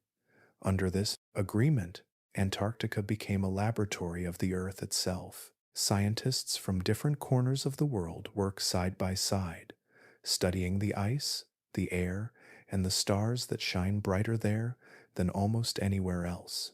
They share findings across borders that, in any other part of the planet, divide. The harshness of the environment leaves no room for rivalry.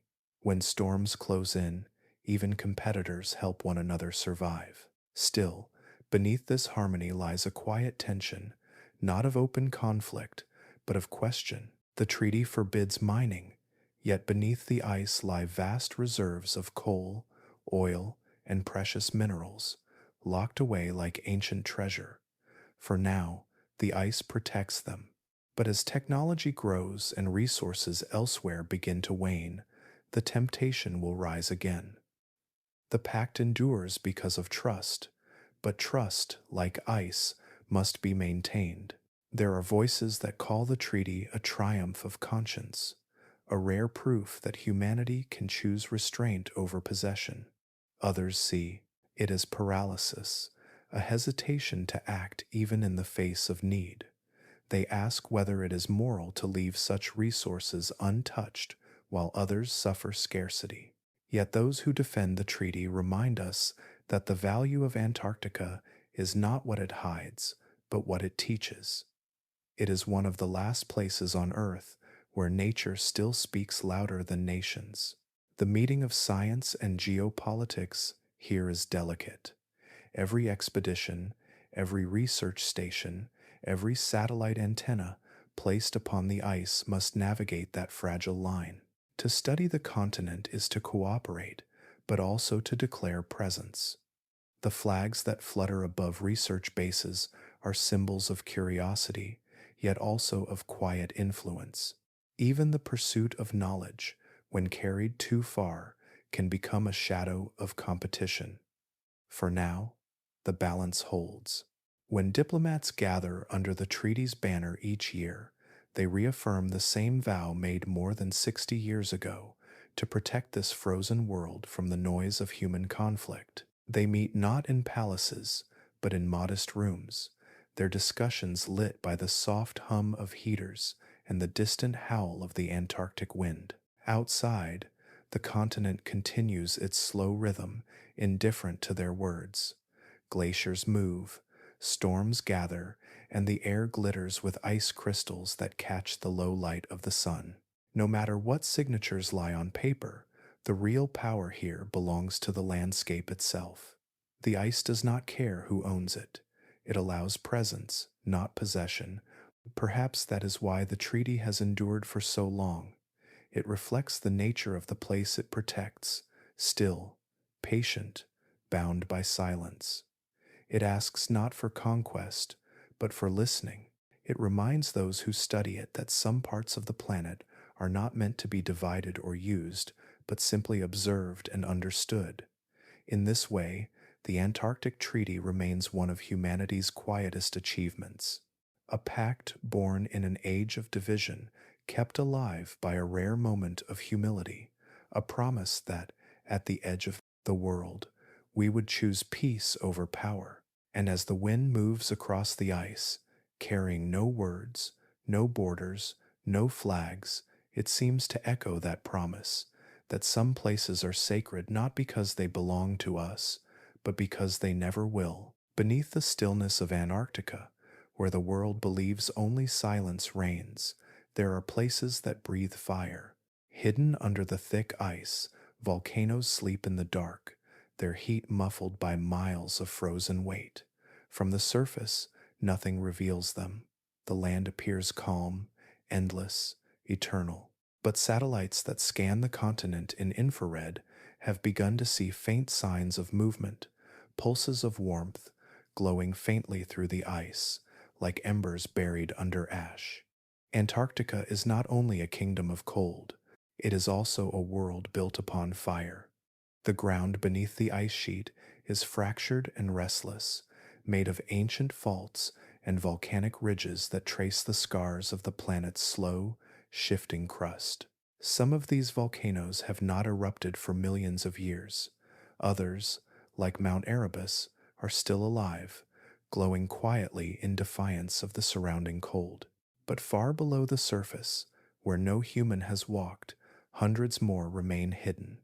These buried volcanoes were discovered not by explorers, but by instruments orbiting far above the Earth. Satellites measuring heat, gravity, and magnetism began to notice strange anomalies.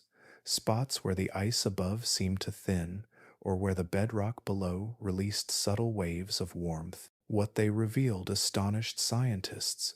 Antarctica may contain more volcanoes than any other continent on Earth. Many of them lie beneath ice thicker than mountains, unseen but not inactive. This hidden fire shapes the land in silence. Heat rises slowly from the crust, melting the ice from below and creating pockets of liquid water. These pools feed the subglacial rivers that flow unseen across the continent, carving channels and lubricating the base of glaciers. Each drop of water weakens the bond between ice and stone, allowing vast sheets to slide a little faster toward the sea. It is this delicate balance between ice and heat, between stillness and motion, that keeps scientists awake at night. For if one of these volcanoes were to awaken in full, the effects would echo far beyond Antarctica's frozen horizon. Imagine, deep beneath the surface, a chamber of molten rock slowly rising toward the ice above. At first, the ice absorbs the heat, melting into water that spreads through the cracks below. But as the pressure builds, the fire pushes harder, trapped beneath miles of frozen weight. When it finally breaks through, it would not look like the eruptions we know from open land. Instead, it would explode under ice, boiling thousands of cubic kilometers of water into steam in an instant. The force would tear through the glacier, sending shock waves across the continent. The heat would melt vast sections of ice from beneath, releasing torrents of water into the sea. Scientists call this possibility rapid destabilization, a chain reaction that begins quietly and ends with the reshaping of coastlines across the planet. If the largest volcanoes beneath Antarctica were to awaken together, even for a short time, the result could be profound. The sudden rush of meltwater would accelerate the collapse of the great ice shelves that hold back the continent's glaciers. These glaciers, freed from their frozen anchors, would begin to slide faster into the ocean. Sea levels could rise by meters, not over centuries, but within lifetimes. It is a frightening thought, yet the earth does not move with haste. These processes are slow, their rhythms ancient. The volcanoes beneath the ice have slept for thousands of years, their breath measured in centuries, not moments. And still, the warmth they release continues to shape the hidden landscape, gently, persistently, reminding us that Antarctica is alive beneath its frozen skin. Some of these volcanoes lie beneath West Antarctica, a region already known for instability. Here, the ice rests on land that dips below sea level, making it particularly sensitive to changes in heat. The smallest increase in temperature beneath can trigger flows and collapses above.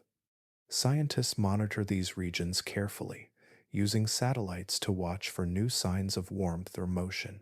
Each flicker on the map tells a story, not of catastrophe, but of the living heart that beats quietly below the ice. It is easy to think of Antarctica as still and lifeless, a place untouched by time, but the truth is the opposite. It is dynamic, restless, and alive with invisible forces. Beneath the ancient glaciers, magma stirs. Beneath the still plains, rivers flow through the dark. And though the surface glitters with frost and silence, the continent is built upon movement, upon fire that has never gone out. The awakening of these volcanoes may not come as an explosion, but as a whisper, the slow rise of heat, the quiet shifting of ice, the patient transformation of a continent that never truly sleeps. The same fire that built the earth now burns in secret, reminding us that even in the most frozen of places, life and change remain inseparable. Above, the winds sweep across the plains, as they always have, smoothing the surface into perfection. Below, The warmth gathers and flows, carving paths unseen by any eye. Antarctica endures, poised between extremes, between the purity of ice and the pulse of fire, between silence and creation, between what the world sees and what still waits to awaken beneath. In the deep cold of Antarctica, where sunlight touches only the surface and time itself seems frozen, life waits. Not the life we know, no penguins, no moss, no movement, but something far smaller, hidden within the layers of ancient ice. For millions of years, microscopic creatures have slept there, preserved in stillness. Their worlds vanished long before humans existed, before cities or continents took their modern forms. Yet, under the right conditions, they can stir again. These tiny beings are microbes, simple forms of life that existed when the world was young. Some were trapped in snow that fell before the first humans walked the earth. Others were sealed beneath glaciers older than any forest or ocean current we know today. Locked inside bubbles of ice, they waited as the planet shifted above them, through ice ages, through warmth, through silence. Their survival seems impossible, and yet, when scientists bring them into light and warmth once more, some awaken. The process is delicate, almost reverent. Researchers retrieve the ice carefully, cutting narrow cores that reach thousands of meters below the surface. Within these frozen layers are time capsules, tiny pockets of ancient air, dust, and microorganisms that once drifted freely through the atmosphere or swam in water that has long since turned to stone. Each sample is handled as though it holds a secret too fragile to disturb. In specialized laboratories, scientists melt these cores slowly, drop by drop, using sterile tools to ensure that no modern life contaminates the ancient contents. Under microscopes, what first appears lifeless sometimes begins to move. A flicker, a pulse, a faint shimmer of growth. In the warmth, after millions of years in darkness, cells begin to divide. Microbial colonies, once entombed in ice, awaken into a world that is completely different from the one they left behind. Some of these organisms are astonishingly resilient. They can repair their DNA after centuries of damage from radiation. They can survive in near zero temperatures, in salt-rich brines, and in complete darkness. It is as though they were designed not for life, but for endurance, built to wait out time itself.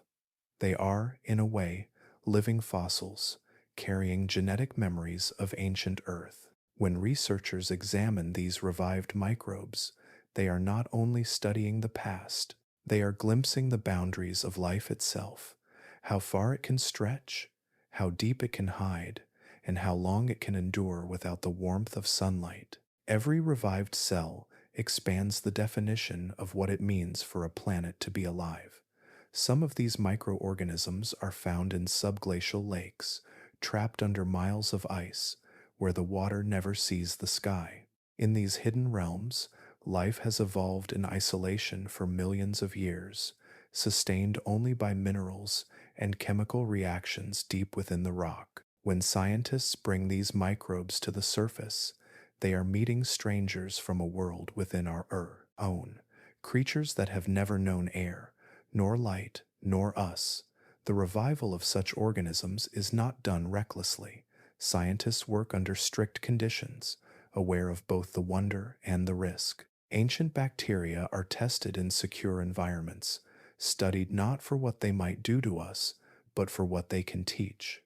Their existence hints at possibilities far beyond Antarctica, perhaps even beyond Earth. For decades, researchers have compared these subglacial microbes to what might exist on other frozen worlds. Moons like Europa and Enceladus, orbiting Jupiter and Saturn, are wrapped in ice but warmed by internal heat. Beneath their frozen crusts, vast oceans may exist, dark, silent, and full of chemical energy.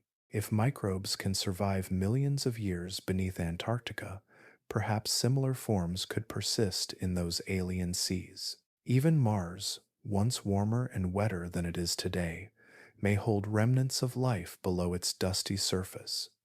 The planet's poles are capped in ice, and beneath them, scientists have detected hints of liquid water. If ancient microbes could endure in Antarctica's deep freeze, shielded from radiation and nourished by trace minerals, then the same resilience might exist on Mars. Life there might not thrive as we imagine it, not with movement or green color, but in quiet persistence, waiting patiently in the cold, just as these Antarctic microbes have done. Every revived cell becomes a small message from deep time, a reminder that life is not fragile but profoundly patient. These organisms are older than humanity, older than our species' first spark of thought. They have watched the planet change without ever opening an eye. Now, under glass and light, they stir again, carrying within them the story of endurance that links every living thing. When scientists peer through their microscopes and see those ancient cells begin to move, it is not just an experiment, it is a reunion, a moment where past and present meet, where the oldest forms of life reach across eons to greet the new. And so, within the frozen heart of Antarctica, a truth lingers quietly. The Earth never truly forgets. Even in the deepest cold, life holds on. It waits in silence, patient and unseen, ready to rise again when warmth returns. Perhaps, somewhere far away, on another frozen world, beneath another distant sun, the same patience endures, a quiet persistence that binds the living universe together, one frozen heartbeat at a time. In a continent ruled by snow, there is a place where it does not fall, a stretch of land so dry, so silent, it feels as if time itself has paused to rest. This is the McMurdo Dry Valleys, a collection of vast, rocky basins carved between Antarctic mountains, untouched by rain or snow for nearly 2 million years. Here, the cold is constant, yet the ground lies bare. The ice and wind that define the rest of the continent seem to pass it by, as though this place exists outside their reach. From the air, the dry valleys look like another planet. Ribbons of brown and gray cut through the white, stretching for miles beneath a pale sky. The mountains that border them are sharp and clean, stripped of vegetation, their edges carved by ancient glaciers long since retreated. There is no sound but the wind, no movement but the shifting of dust across stone. The air is so dry that even the snow that drifts here simply evaporates, turning to vapor before it ever touches the ground. In this stark, quiet, almost nothing lives. There are no trees, no moss, no animals moving across the landscape. The soil is frozen solid, baked by sunlight during the long summers and chilled to extremes during the endless winters. The air holds almost no moisture, less even than the Sahara. What little water exists is locked beneath the ground or flows briefly in thin, briny streams when the sun is high enough to warm the rocks. These streams vanish again within hours, leaving behind only salt and memory. Yet even here, traces of life persist in forms so small they escape the eye.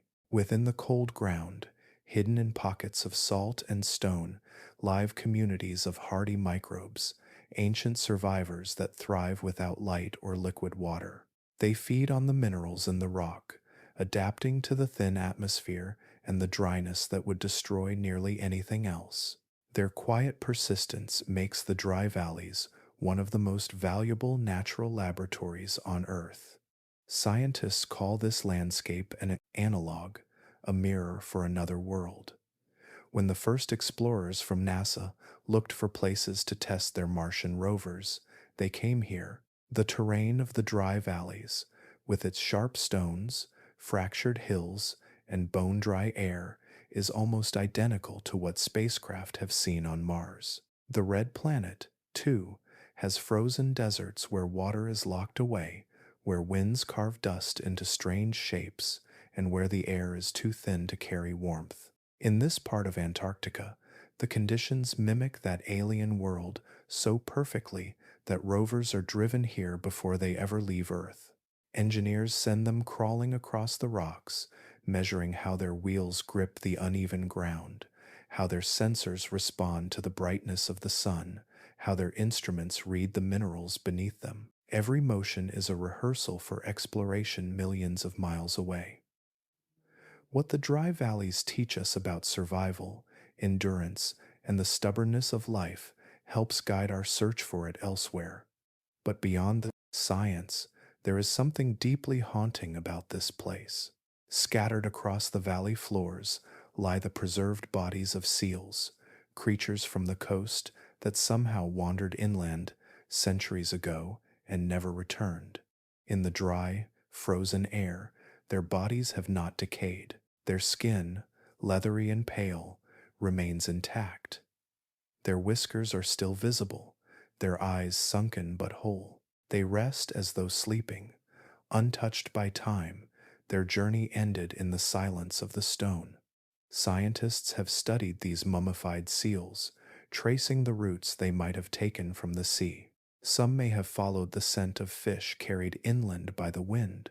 Others may have simply lost their way during storms. Whatever led them here, they were preserved perfectly by the climate, so cold and dry that even bacteria cannot thrive. The air, as empty as it is, became a guardian of memory. To walk among the dry valleys is to move through an illusion of eternity. The rocks underfoot have not shifted for ages. Footprints last for decades. The landscape is frozen in both space and time, untouched by the forces that shape the rest of the earth. Even the sunlight feels ancient, falling from a low sky that seems to belong to another era. And yet, despite its stillness, the dry valleys are not dead. Beneath the surface, life persists quietly, tiny, invisible, and patient. In the absence of change, it has found a way to adapt, teaching scientists that even the harshest environments can cradle survival. These small, enduring colonies of microbes mirror what might once have existed on Mars, or what might still exist there now, buried under the dust. The McMurdo Dry Valleys remind us that life does not need comfort to endure, it needs only possibility. And here, in this place where time appears to have stopped, possibility still lingers in the frozen ground and the whispering wind. The air remains dry, the stones remain untouched, and the world moves around them while they stay the same, a quiet fragment of another age, a mirror held up to both our planet and the stars. When the sun circles overhead in its endless summer arc, light glints across the valley's silent stones. No sound answers it. The land does not change. It simply waits, a place beyond seasons, beyond decay, where the earth holds its breath and time itself forgets to move. Far below the heart of Antarctica, hidden beneath miles of ancient ice, there lies a mountain range no human eye has ever seen. It is vast, silent, and older than memory, a chain of peaks as tall as the Alps, stretching for hundreds of miles across the frozen continent. Yet unlike the Alps, the Gamburtsev Mountains are buried in total darkness, sealed under a sheet of ice 2 miles thick. Their valleys have not felt sunlight for millions of years, their ridges untouched by wind or rain since long before the first mammals walked the earth. Their existence was, for a long time, only a rumor. When Soviet scientists first detected strange patterns in radar signals during an Antarctic expedition in the late 1950s, they thought it must be a mistake. Beneath that much ice, there should have been nothing but flat rock, the ancient bed of the continent, smoothed by time. But as the signals continued to return, forming clear ridges and deep valleys, the truth began to unfold. There was a hidden mountain range beneath Antarctica, invisible but real, preserved in perfect silence. The discovery was like finding a ghostly reflection of another world. Even now, after decades of study, the Gamburtsev Range remains one of the great geological mysteries of Earth. No one knows exactly how it formed. Some scientists believe it was born from an ancient continental collision when fragments of the planet's crust met and folded upward in slow motion. Others think it might be a remnant of an even older structure, a preserved piece of the Earth's original surface that somehow escaped destruction. Whatever its origin, it challenges much of what we once believed about how continents live and die. Mountains are usually shaped by motion and erosion. They rise when tectonic plates push against each other and crumble when wind and water grind them down. But here, under the Antarctic ice, time has paused. The Gamburtsev Mountains have been preserved as they were tens of millions of years ago, protected by their frozen shell. They are a fossil landscape, a memory of a vanished Earth. Radar mapping reveals peaks that climb nearly 3,000 meters high and valleys deep enough to hide ancient lakes. Beneath the ice, the range is jagged and young-looking, as if carved only recently. Yet its roots reach back over 1 billion years. It is both ancient and unaged, a paradox of geology frozen in place. The preservation of such a landscape tells a story of patience. Long before Antarctica froze, it was part of a lush and temperate world, with forests and rivers flowing across its plains. The Gamburtsev Range may once have towered above this green land, surrounded by valleys teeming with life. Then, as the climate shifted and ice crept across the continent, the mountains were slowly buried. Instead of eroding into dust, they were entombed, their sharp edges sealed in crystal. While other mountain ranges rose and fell, these remained still, locked in the cold. To study them, scientists cannot dig or climb. They listen instead, using radar waves that echo through the ice and return with whispers of shape and texture. Each expedition adds a little more detail, a clearer picture of slopes, ridges, and hidden valleys. In these echoes, researchers see the outline of an ancient mystery, a continent that carries deep within it the memory of its own creation. The Gamburtsev Mountains also changed how scientists view the birth of Antarctica's great ice sheet. Evidence suggests that when the first glaciers began to form, they gathered around these peaks. Their valleys caught the early snow, trapping it year after year until it grew into a vast frozen cap that eventually covered the entire continent. In this way, the hidden mountains may have been the seed from which Antarctica's ice was born, a buried spine giving shape to the continent above. But even as we learn more, the full story remains locked away. Beneath the ice, there may be hidden lakes and deep fault lines that could reveal how the mountains first rose. Some theories suggest they formed during the breakup of an ancient supercontinent. Others that they are the remnant of long-lost collisions between Earth's earliest landmasses. Whatever the truth, their survival beneath the ice has offered scientists a rare window into the planet's deep history, one written not in fossils or sediments, but in rock, sealed from time.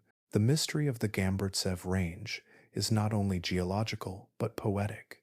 It reminds us that the Earth holds secrets that may never be touched, that entire worlds can exist unseen beneath our feet. These mountains are as real as the Himalayas, yet no human has ever stood upon them.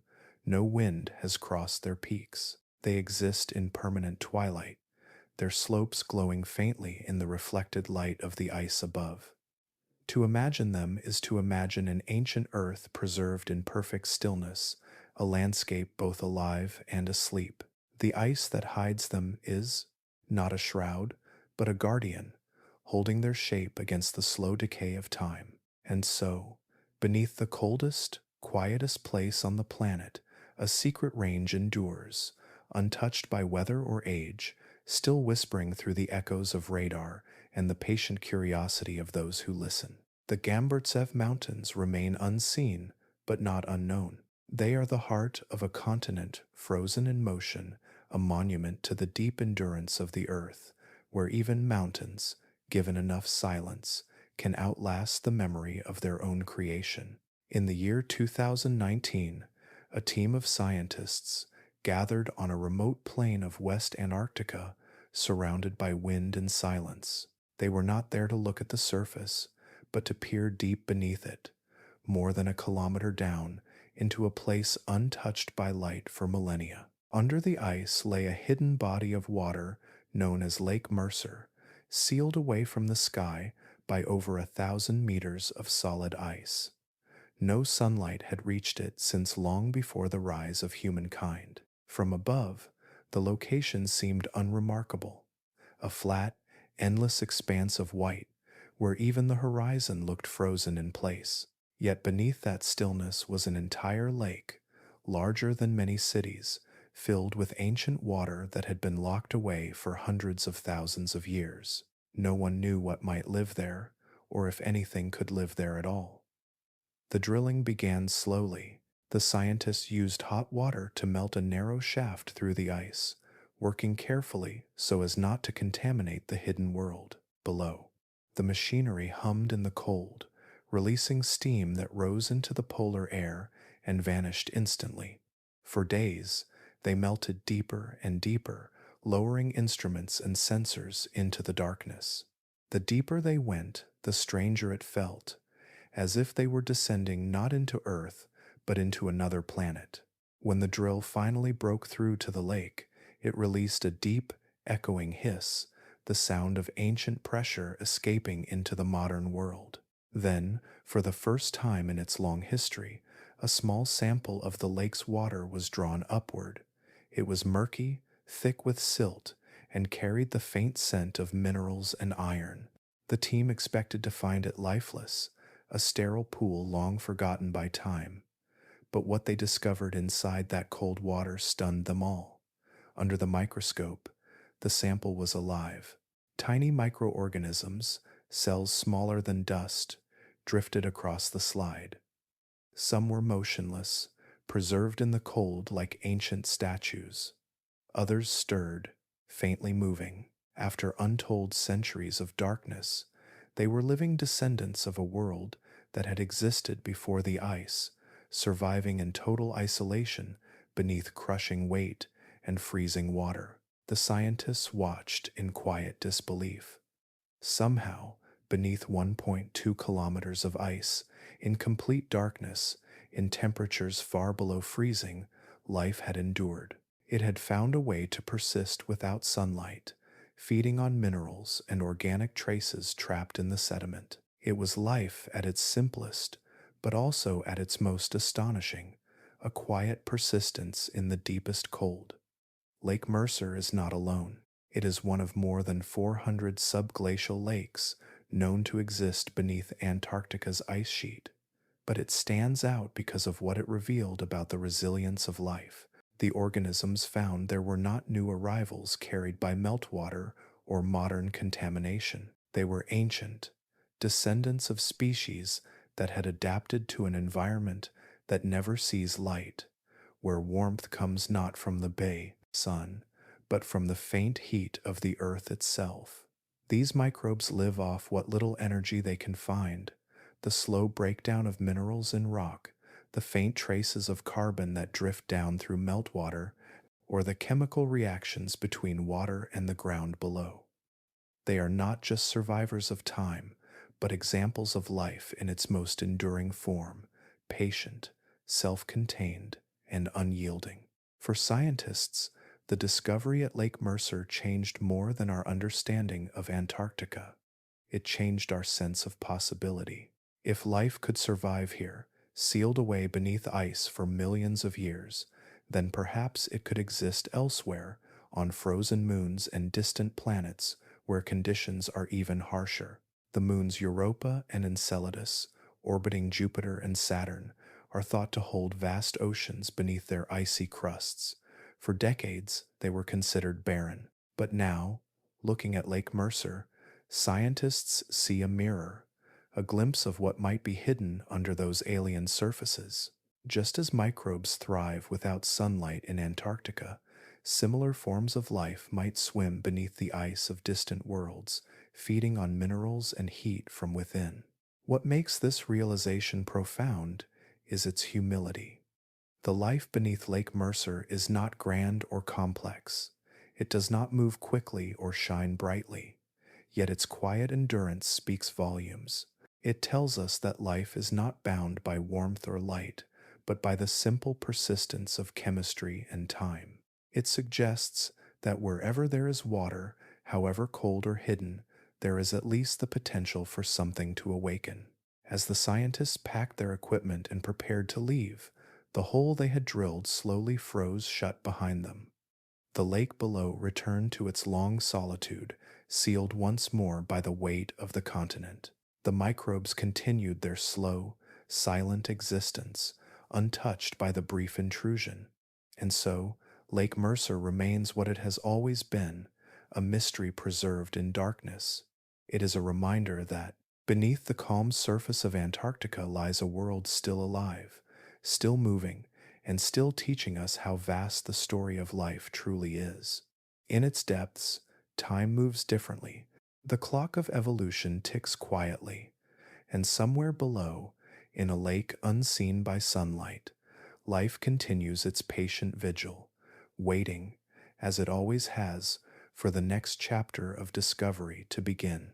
At the farthest edge of our planet, where light seems to move more slowly and sound fades into stillness, lies the quiet heart of Earth's climate. Antarctica, though frozen and remote, is not lifeless in its influence. Beneath its stillness, the continent works tirelessly as part of the planet's great balancing system, a hidden engine that cools, circulates, and breathes on a global scale. Scientists sometimes call it the planet's air conditioner, but that simple phrase barely captures its magnitude. Antarctica does not merely cool the Earth, it steadies it. From space, its white expanse gleams brighter than anything else on the planet. The snow and ice that blanket the continent form the largest reflective surface on Earth, sending sunlight back into space like a mirror. This reflection, known as albedo, helps regulate how much heat the planet absorbs. Without it, the oceans would drink in far more sunlight, warming faster and deeper. The cold brilliance of Antarctica acts as a shield, keeping Earth's surface temperatures within the narrow range that life depends upon. Every flake of snow contributes to this balance. As sunlight strikes the ice, much of it is turned away, scattered back into the sky. This constant reflection cools not only the southern hemisphere, but the entire planet. It is one of the quietest, but most powerful forces shaping the climate, a daily rhythm of light and cold that has continued for millions of years. Yet, beneath this surface calm, Antarctica's influence runs even deeper. Its ice does more than reflect the sun. It shapes the movement of the oceans themselves. Around the continent, cold winds drive the Antarctic Circumpolar Current, the most powerful ocean current on Earth. It circles the landmass completely, isolating it from the warmer waters of the north. In doing so, it stirs the oceans like a slow, endless breath, drawing up cold, nutrient-rich water from the depths and sending it outward across the globe. This circulation carries life with it. Tiny marine organisms, drifting in the Southern Ocean, feed on the nutrients brought to the surface by these cold upwellings. They form the foundation of food webs that extend across the seas, sustaining whales, penguins, and fish, but also influencing ecosystems far beyond. The ocean currents that begin around Antarctica eventually touch every coastline on Earth. What begins in the stillness of the south shapes storms, seasons, and rainfall across the world. Antarctica also acts as the planet's great reservoir. Within its vast glaciers lies nearly 70% of all the fresh water on Earth, frozen solid. The weight of this ice presses into the bedrock below, locking away the memory of countless winters. Should even a small fraction of that ice melt, the results would reach every shore. Global sea levels would rise, coastal cities would flood, and entire ecosystems would shift in response. In recent decades, scientists have watched with concern as parts of the Antarctic ice sheet show signs of thinning.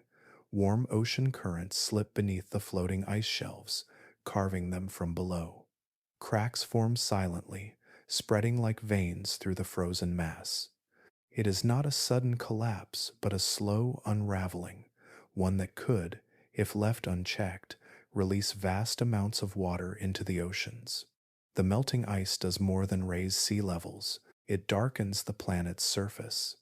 As the brilliant white of the ice gives way to the darker blues and browns beneath, the Earth absorbs more sunlight. More heat means more melting, and more melting means more heat. It is a cycle that feeds upon itself, a delicate balance beginning to tilt. This is what scientists mean when they speak of runaway warming. But even here, in the face of change, Antarctica continues to hold the memory of stability. Deep within its ice lie bubbles of air trapped long ago, tiny time capsules containing the atmosphere of ancient Earth. By studying these bubbles, scientists can read the planet's history of warmth and cold, drought and abundance. Each layer of ice is a page in a story that stretches back nearly 3 million years. Through these records, we learn that the Earth has endured great shifts before, ice ages that covered continents, and warm periods when forests grew near the poles. Yet never before has change happened so quickly. In the present age, Antarctica's future has become entwined with our own. The choices humanity makes far from its shores, the energy we use, the forests we preserve, the gases we release, ripple southward, carried by wind and water, returning as warmth or cold. The continent listens quietly, recording our actions in layers of snow that will one day tell the story of this century. And still, even in its fragility, Antarctica continues its patient work. It reflects the sun, cools the oceans, and steadies the global rhythm of air and sea. It is a continent that asks nothing, yet gives balance to all. Its silence is not emptiness, but harmony, the sound of a planet keeping its equilibrium through light and ice. Somewhere tonight, far beyond the reach of cities and sound, that white expanse still gleams beneath the stars. The air above it is clear, the temperature impossibly low, and the wind never ceases. In that stillness, the earth breathes. Its great engine hums softly in the cold, keeping the world alive, keeping the balance just right, as it has done for ages, and as it hopes to continue, if we allow it to. In the far south, where the world ends in silence and ice, time begins to lose its shape. The horizon does not move, the air never warms, and for half the year, the sun does not rise. To live here, even for a season, is to step beyond the rhythms that guide every other human life on Earth. This is Antarctica, the loneliest place on the planet, a world that tests not only the body, but the mind. Those who stay through the Antarctic winter call themselves winterers. They live in small research stations scattered across the frozen continent, tiny islands of warmth surrounded by an ocean of ice. When the last plane departs in early March, they watch it disappear into the white sky, knowing it will not return for many months. After that, there is no escape. The continent closes around them like a door. At first, the days linger in a strange half-light, long sunsets stretching endlessly across the snow. But then, the sun dips below the horizon and does not come back. Darkness falls, and stays. For 6 months, Antarctica is swallowed by night. The human body was never meant to live without the sun. Our sense of time, our sleep, even our moods are all bound to its rhythm. Without it, the mind begins to drift. Scientists who winter here often describe their experience in quiet, dreamlike terms, as if they are floating through a long, continuous twilight where day and night have no meaning. Clocks still tick, but the hours lose their weight. Inside the stations, artificial lights glow 24 hours a day. People move through corridors like ghosts, speaking softly, wrapped in layers of warmth. Some tape photographs of home to the walls, small anchors to remind themselves that another world still exists beyond the ice. Others keep journals, trying to preserve their sense of self as the endless night stretches on. Sleep becomes uncertain. Without natural light, the brain struggles to know when to rest and when to wake. Some find themselves staying up for days, others sleep for long hours but wake feeling heavy, as if caught between dreams.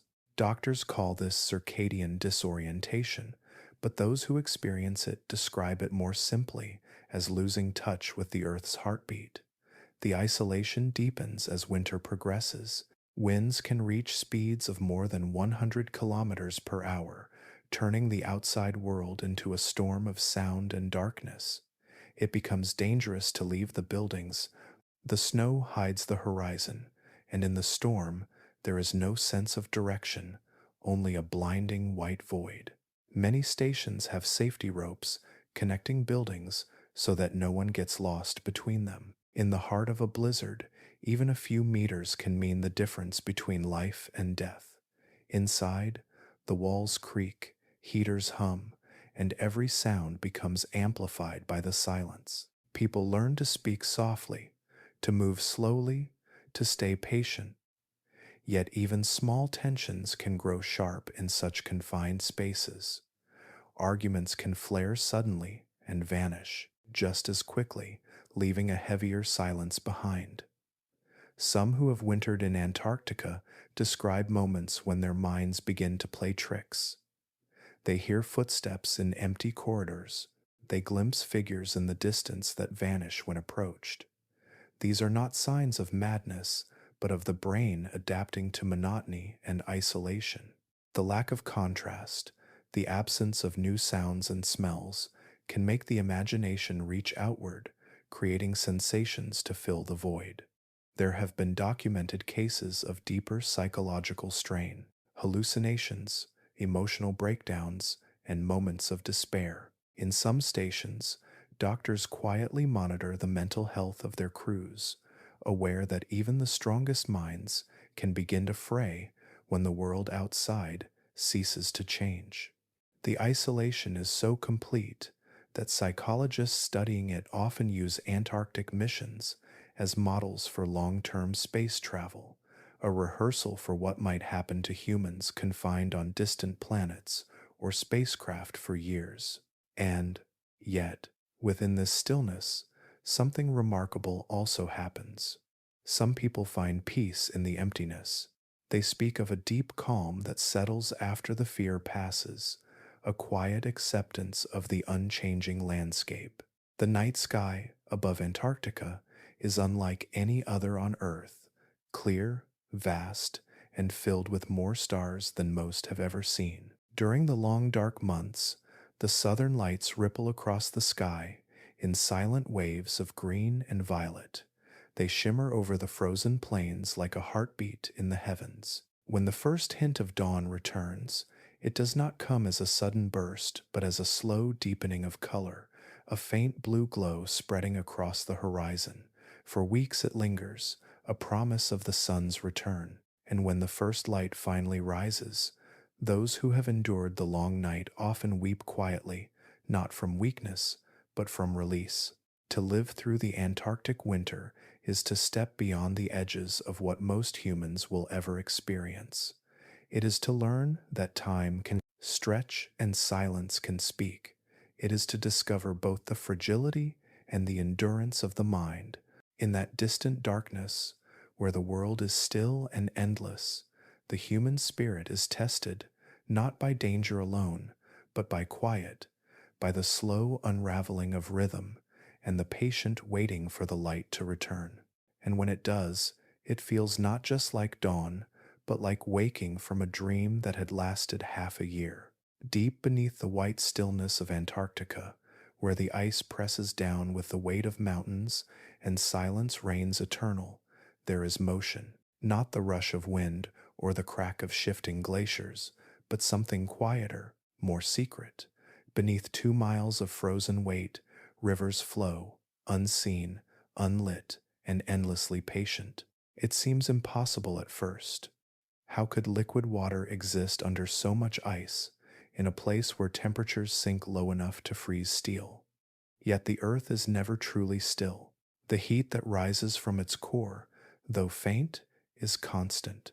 Combined with the pressure of the overlying ice, it creates pockets of warmth, just enough for the frozen world above to weep from below. Those hidden tears form rivers that wind through the darkness, tracing ancient paths across the buried landscape.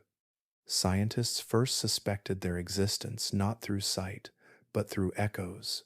Radar signals sent through the ice began to reveal patterns that made no sense at first. Smooth lines where there should have been jagged rock, shifting reflections that hinted at movement.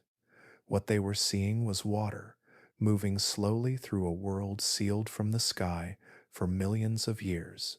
As satellite technology improved, a hidden network began to appear. What they found beneath the ice was astonishing. Entire river systems, some stretching for hundreds of kilometers, connecting buried lakes and valleys. These rivers flow beneath the glaciers, carving paths through rock that has not seen the light since before the first forests grew on Earth. They are not streams in the way we know them, but vast corridors of meltwater sliding silently through the pressure and cold. The largest of these subglacial rivers rivals some of the great waterways on the surface. One of them, recently mapped through radar data, flows for more than 400 kilometers beneath the ice before emptying into the sea. It is as wide as the Thames and moves with a quiet persistence, its journey completely unseen by human eyes. These rivers are not stagnant. They breathe life into the movement of the continent itself. The ice above them is not solid, but restless, creeping slowly toward the coast under its own immense weight. As the meltwater flows between the ice and the ground, it acts like oil beneath a heavy machine, reducing friction, allowing the ice to glide. Where there is more water, the glaciers move faster, sliding toward the ocean with increasing speed. In this way, the rivers beneath Antarctica shape not only the land below, but the fate of the world above. As they flow and merge, they influence how the ice sheet behaves, how it shifts, cracks, and melts. Scientists studying satellite data have begun to realize that these hidden waterways may play a crucial role in how quickly Antarctica loses ice to the sea. When the pressure and heat beneath the ice rise, more water forms. That water lubricates the base of the glacier, and the glacier begins to move faster, pushing its frozen mass toward the coast. There, at the edges of the continent, the ice meets the warming ocean. The faster it moves, the more it breaks, feeding vast icebergs into the sea and adding their frozen volume to the rising tides of the planet. Yet there is something hauntingly beautiful in this hidden motion. For so long, Antarctica was imagined as lifeless, a frozen, unmoving monument of cold. But now we know it is anything but static. Beneath the ice, it breathes, it flows, it changes shape with time, like a great living organism moving at a pace too slow for the human eye to see. Scientists describe it as a dynamic system, but that phrase only begins to capture its quiet complexity. The continent is alive in its own way, its rivers shifting in response to temperature and pressure, its glaciers pulsing like slow tides. Water gathers, travels, and disappears again, in cycles that may last centuries. It is a hidden heartbeat, one that connects the deep earth to the frozen surface and, ultimately, to the oceans that surround it. In some places, the rivers feed vast subglacial lakes, their surfaces smooth and untouched. In others, they vanish into fissures and tunnels, lost in the darkness beneath kilometers of ice. Instruments can measure their flow, but no one can yet see them directly. They exist in silence, known only through the faint echoes they send back to the surface, signals of motion from a world that should, by all logic, be still. And yet, that is the quiet wonder of Antarctica. Even in its deepest cold, it refuses to freeze entirely. The continent holds movement within stillness, life within silence. The rivers beneath it are reminders that even the most frozen places on Earth are never truly dead. They shift and whisper beneath the surface, carrying stories of the planet's warmth, its balance, its deep and patient memory. To imagine these rivers is to imagine a world turned upside down, where the coldest land on Earth hides the motion of liquid water, and where the past flows endlessly beneath the present. They are invisible, unreachable, and yet profoundly real. Above them, the ice stretches white and unbroken to the horizon. The wind screams, the stars burn cold, but far below, beneath the weight of ages, Antarctica moves. Slowly, silently, it drifts, alive with rivers that no one has ever seen, shaping the world one hidden drop at a time. Beneath the white walls of Antarctica, where the frozen continent meets the sea, something silent and invisible is at work. It is not the wind or the sun that threatens the continent most, but the water below, the deep, patient ocean that moves with quiet persistence around its edges. From the surface, the coastline seems solid and eternal, an endless shelf of white rising from the blue. But beneath that calm face, the sea is carving the ice from within, eating away at the base of the continent piece by piece. The Antarctic ice shelves are immense. They stretch for hundreds of kilometers, floating extensions of the land-based ice sheet. They act like frozen gates, holding back the glaciers that flow down from the heart of the continent. These shelves are the barriers that slow the movement of the ice, preventing it from slipping freely into the ocean. Yet the ocean beneath them is changing. The water that circles Antarctica is not uniform. Far below the surface, currents carry water that is warmer and saltier than the icy seas above. This deep water travels thousands of kilometers, tracing slow paths through the global ocean before arriving in the far south. When it reaches the continental shelf, it slips underneath the floating ice, guided by the contours of the seabed.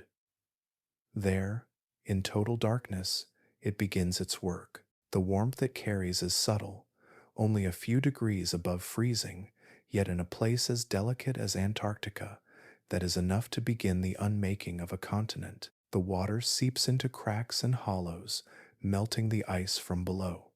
Over time, the shelves thin, losing their strength and stability. The change is invisible from above, but its effects grow year by year. In some regions, satellites have revealed that ice shelves are thinning at rates faster than anyone predicted. The Pine Island and Thwaites glaciers on the western side of Antarctica are among the most vulnerable. They rest on land that slopes downward below sea level, meaning the ocean can creep further inland as the ice retreats. Scientists call this a marine ice sheet instability, a slow collapse that, once begun, may not stop. But there is a greater fear that lingers beneath the surface of their research: the possibility of what they call marine ice cliff collapse.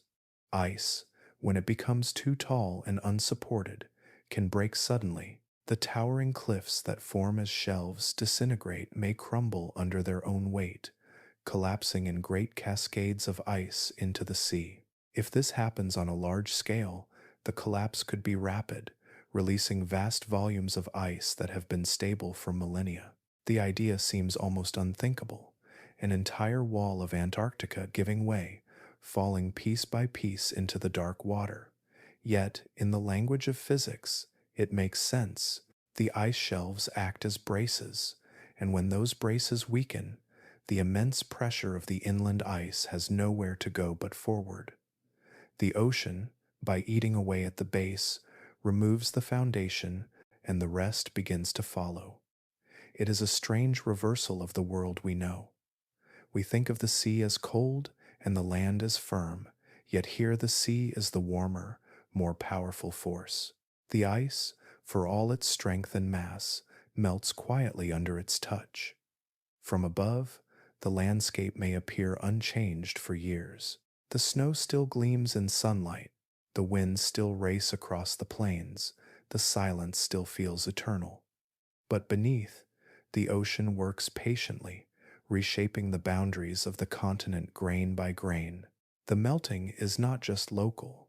The water that slips beneath the ice shelves also carries salt and warmth further inland, expanding its reach. As it melts the ice, it adds fresh water to the sea, which in turn changes the ocean's density and circulation. These shifts ripple outward, affecting weather patterns and currents across the globe. What begins in the far south can echo as storms and floods half a world away. Scientists studying these hidden interactions use instruments lowered through narrow holes in the ice, listening to the temperature and motion of the sea below. The data they collect reveal a story that is both quiet and urgent. The ocean currents are intensifying. The melt rate is increasing. In some regions, the underside of the ice shelves is sculpted into vast, hollow chambers, carved smooth by the warm water that moves beneath them. It is a haunting image, the continent melting from the inside out, its foundations dissolving where no one can see. Yet even in this slow unraveling, there is a kind of strange beauty. The patterns of meltwater create shapes that look like rivers turned upside down, flowing through solid crystal. In these patterns lies a reminder that the earth is always changing, always balancing and rebalance itself, even when the process seems destructive. For now, Antarctica still holds. The shelves still rise like frozen fortresses. The glaciers still move in their long, measured rhythm. But beneath the calm, the ocean continues its quiet work. It slides beneath the ice and darkness, carrying the memory of warmer worlds and older tides. To stand at the edge of the Antarctic coast and look across the water is to see only half the story. The other half lies hidden below, a realm where the sea moves through silence, reshaping the bones of the continent, one unseen current at a time. There was a time, long before the white silence and the endless night, when Antarctica was green. The continent we now know as a frozen wilderness was once covered in forests, laced with rivers that flowed under warm rain, and alive with the hum of insects and the calls of creatures that no longer exist. The land that today holds the coldest temperatures on Earth once basked in the glow of a subtropical sun. It is difficult to imagine. The ice that now buries mountains and valleys was not yet born. Instead, ferns as tall as trees waved in humid air, pine-like forests stretched for miles, their roots drinking from shallow wetlands. Broad-leaved plants, similar to those found in modern rainforests, unfurled in the light. In the soil, small animals scurried among roots and fallen leaves, and across the rivers, which once meandered where glaciers now lie, the water carried pollen and life. Scientists discovered traces of this ancient world deep beneath the Antarctic ice. In cores drilled from the seafloor near the continent's coast, they found grains of fossilized pollen, microscopic memories of long-vanished trees. They found fragments of leaves, still greenish after tens of millions of years, and tiny imprints of roots preserved in ancient mud. In some regions, entire fossilized trunks were uncovered, frozen in time, their rings recording years of sunshine and growth. These discoveries tell us that around 90 million years ago, during the age of the dinosaurs, Antarctica was not the desolate expanse we know today. It was part of a warm, fertile Earth, its coasts lined with lush vegetation and its skies alive with the rhythm of tropical weather. Temperatures along the Antarctic coast were close to those in modern southern Europe. Even deep inland, where snow now never melts, the climate was mild enough for forests to thrive. The cause of this ancient warmth lay not in magic, but in the delicate balance of the planet's atmosphere. At that time, the concentration of carbon dioxide, the invisible gas that traps heat, was far higher than it is now. The world's volcanoes were active, releasing great quantities of it into the air. With more of this gas, the planet's blanket of warmth grew thicker, and the poles no longer froze. Even in months when the sun vanished from the horizon, the air remained soft and mild, insulated by the planet's natural greenhouse. In this world, there were no polar ice caps, and sea levels were far higher. The continents looked different, their shapes still shifting. Antarctica was joined to Australia and South America, sharing its warmth with them through open seas and wide land bridges.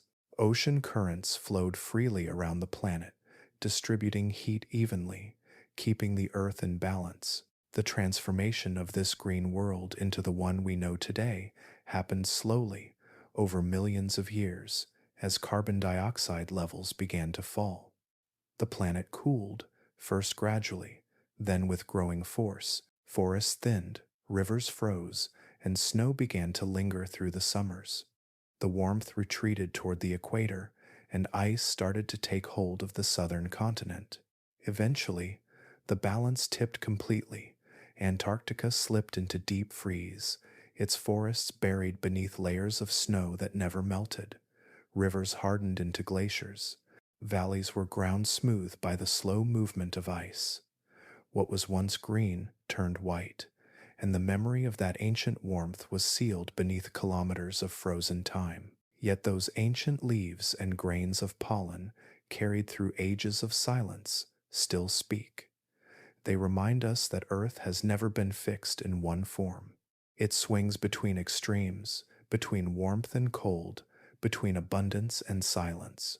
A small change in the atmosphere can reshape the world completely. What makes the story of ancient Antarctica so haunting is not only what it reveals about the past, but what it whispers about the future. The same gas that once made the continent lush and alive is rising again in our own age. The same invisible warmth that melted the ancient snow could, in time, reshape the world once more. Today, satellites watch the white continent from above, measuring the thickness of its ice, the temperature of its air, and the speed of its melt. Beneath that ice lie the fossils of another time, a green, humid world that vanished under the weight of its own change.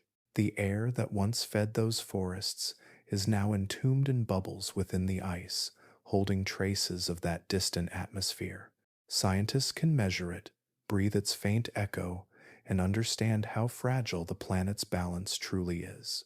To think of Antarctica as tropical is to see the Earth as it really is, not static, but alive, shifting and responding to its own rhythms. The continents move, the air thickens and thins, and the oceans breathe warmth and cold in endless cycles. What feels permanent is, in truth, only a pause between transformations. In the stillness of today's frozen landscape, the ghosts of those forests remain. Their pollen rests deep in the seabed, their roots lie entombed beneath the ice, and in every snowflake that falls, there is a faint memory of the rain that once fell here millions of years ago, warm, heavy, and filled with the scent of green. For millions of years, Antarctica has been a vault. Beneath its vast ice sheet lies not only water and stone, but time itself, preserved in layers so cold that life, once trapped within, could never decay. Each snowfall pressed the world a little deeper into memory, freezing whatever it touched. ancient air, lost forests, forgotten seas, and the smallest of life forms that once floated through them. The ice became a library of moments, sealed against the warmth of change. But ice, like all things on Earth, does not last forever. It moves, it melts, and now, as the planet warms, Antarctica begins to whisper open its oldest pages. What it reveals may be more than the story of the past. It may also be something alive. Within the frozen layers of Antarctica are microbes, bacteria, viruses, and spores locked in stasis since long before humans existed. These are not fossils. Many are preserved so completely that given warmth and water, they could awaken again. They are remnants of ancient ecosystems, tiny survivors from worlds that vanished millions of years ago. When scientists drill deep into Antarctic ice cores, they sometimes find traces of these frozen organisms. Most are harmless, simple microbes that lived and died in a world of ice and snow. But their discovery reminds us that the boundary between life and death, even in such extreme cold, can be thin. Some of these microorganisms have been revived in laboratories after tens of thousands of years in deep freeze, their cells springing back to activity as if they had simply been sleeping. If such resilience can exist in relatively young ice, what might be hidden deeper still, in layers millions of years older, beneath the buried lakes and ancient sediments? There, time has stood almost still. The ice shields those regions from radiation, oxygen, and decay, creating the perfect conditions for preservation. It is a place where even the smallest spark of life could linger, waiting. In the Arctic, far to the north, scientists have already seen what can happen when ancient permafrost thaws.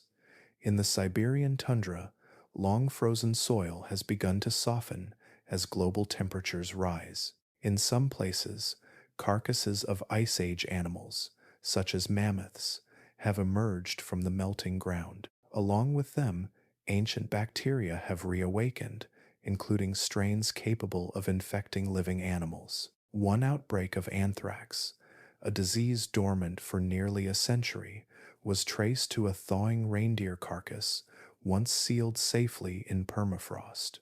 These events are warnings. The Arctic is much warmer than Antarctica, and its thaw is already well underway.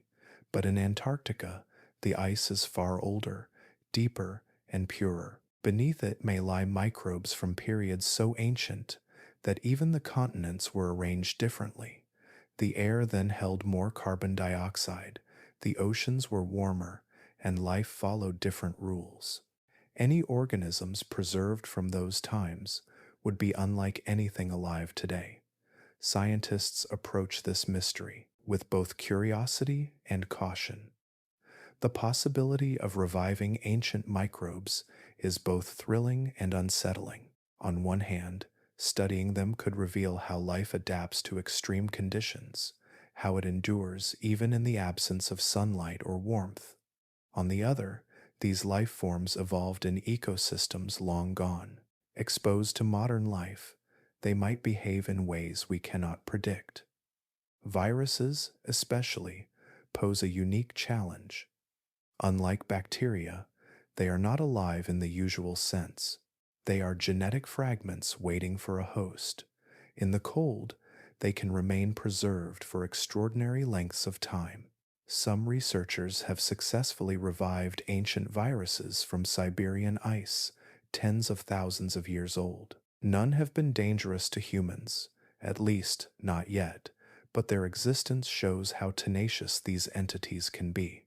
If the same kinds of viral particles lie buried beneath Antarctic glaciers, the melting of that ice could release them into a world entirely foreign to the one they once knew. It is not just infection that worries scientists, but uncertainty. Life has a way of enduring in places it should not, and evolution has no limit to its creativity. What sleeps beneath the Antarctic ice is not necessarily evil or catastrophic, it is simply unknown. And the unknown, once freed, does not return easily to sleep. Yet, in this fear, there is also awe.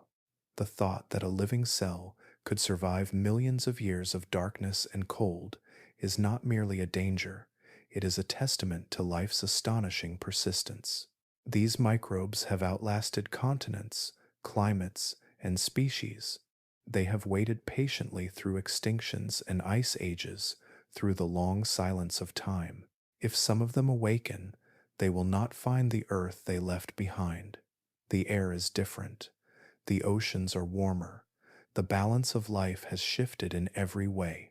Whether they perish instantly or adapt to this new world, their story is part of a much larger one, the story of a planet that never truly stops evolving. Antarctica, in all its quiet vastness, remains a keeper of this balance. Its ice hides life and protects it. It seals the past and shelters it from the present. But as the warmth rises and the walls begin to thin, what has slept in its depths may stir, not as a threat, but as a reminder that the earth remembers everything. Nothing it has once held is ever truly gone. Somewhere, under the oldest ice on the planet, there may still be cells waiting, not malicious, not benevolent, simply alive, carrying within them the memory of worlds that came before. And as the ice slowly melts, those memories move once more toward the light. In the vast white stillness of Antarctica, where wind sculpts the snow into endless waves of light, pieces of the universe lie waiting. Scattered across the ice, small dark stones rest in silence, their colors almost swallowed by the blue-white world around them. To the untrained eye, they might seem ordinary, fragments of rock lost in a frozen desert, but these are not of Earth.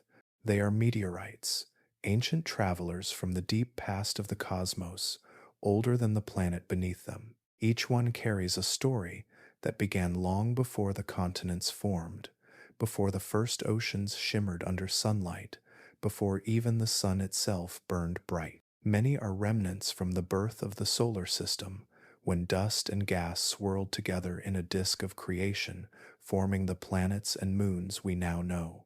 Some of these fragments never joined a world. Instead, they drifted through time, colliding, shattering, and wandering through space for billions of years before falling quietly onto the Antarctic ice.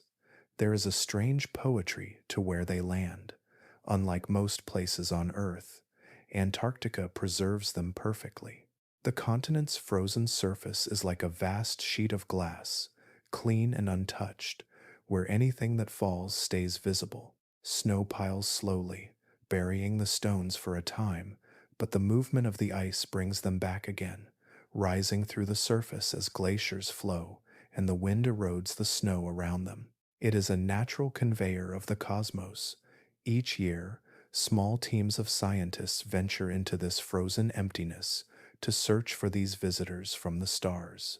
They ride snowmobiles across the white plains, scanning for flecks of darkness that break the horizon's purity. When they find one, they kneel down gently, their gloves brushing away the frost, revealing a rock that has crossed the vastness of space to rest at their feet.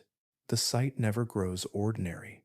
Some stones are small enough to fit in a palm, others are heavy and jagged, their surfaces melted and pitted from the fire of entry through the atmosphere. What makes Antarctica so extraordinary is not just the abundance of meteorites found there, but their preservation. The cold keeps them unweathered, untouched by rain or soil. A stone that fell thousands of years ago looks almost exactly as it did the moment it landed. It is as if time itself slows here, allowing the universe to rest unchanging. Some of the meteorites recovered from the ice are older than Earth. They come from asteroids that formed in the earliest days of the solar system, around 4.5 billion years ago. Their composition, tiny minerals, microscopic grains of metal, and traces of ancient water, tells scientists how planets first began to take shape. Within these fragments lie the building blocks of worlds, preserved like seeds that never found a garden. Others tell even deeper stories. Among them are pieces of Mars, ejected from its surface long ago by powerful impacts, frozen in the Antarctic ice. They carry within them the chemistry of another planet, clues to what Mars was like when it still had rivers and air. In a few rare cases, scientists have found traces of possible biological activity, carbon compounds arranged in patterns that hint at the possibility of life. Whether these traces are truly biological remains uncertain, but the question itself lingers softly, echoing in the cold air. Are we the only life to look upon these stars, or has the universe whispered to itself in other forms? Even rarer are the meteorites that come from the moon. They are fragments of lunar rock hurled into space by ancient collisions and eventually swept up by Earth's gravity. Finding them here, resting in the ice, feels like discovering a message from our celestial neighbor, a reminder that the distance between worlds is not as great as it seems. Every meteorite is a messenger. When cut open and studied under microscopes, they reveal tiny spheres of melted rock called chondrules that formed in the earliest moments of the solar system's creation. They are records of heat and dust, of magnetic fields and cosmic winds, of a time when everything we know was still taking shape. Some contain organic molecules, the precursors of life itself, showing that the ingredients for biology were scattered freely across space long before Earth began to breathe. To hold one of these stones is to hold a piece of time older than our own sunrises and seas. It is to touch something that has traveled for billions of years through silence and darkness, only to come to rest in a land that mirrors space itself, cold, barren, and full of light. Antarctica's vast ice acts like a cosmic net, collecting and guarding these fragments for us. The winds sweep them clean, the glaciers lift them gently into view, and the cold keeps them pure. Nowhere else on Earth do space and time meet in such quiet cooperation. The universe, in its long patience, seems to have chosen this frozen land as its archive. In the still air of Antarctica, where no trees move and no rivers run, the stones lie scattered like stars across the snow. They remind us that we are not only inhabitants of Earth, but participants in a larger story, one that began in starlight, that continues in silence, and that connects even the coldest corners of our planet to the very beginnings of the universe. Even in the age of satellites and supercomputers, Antarctica keeps its secrets.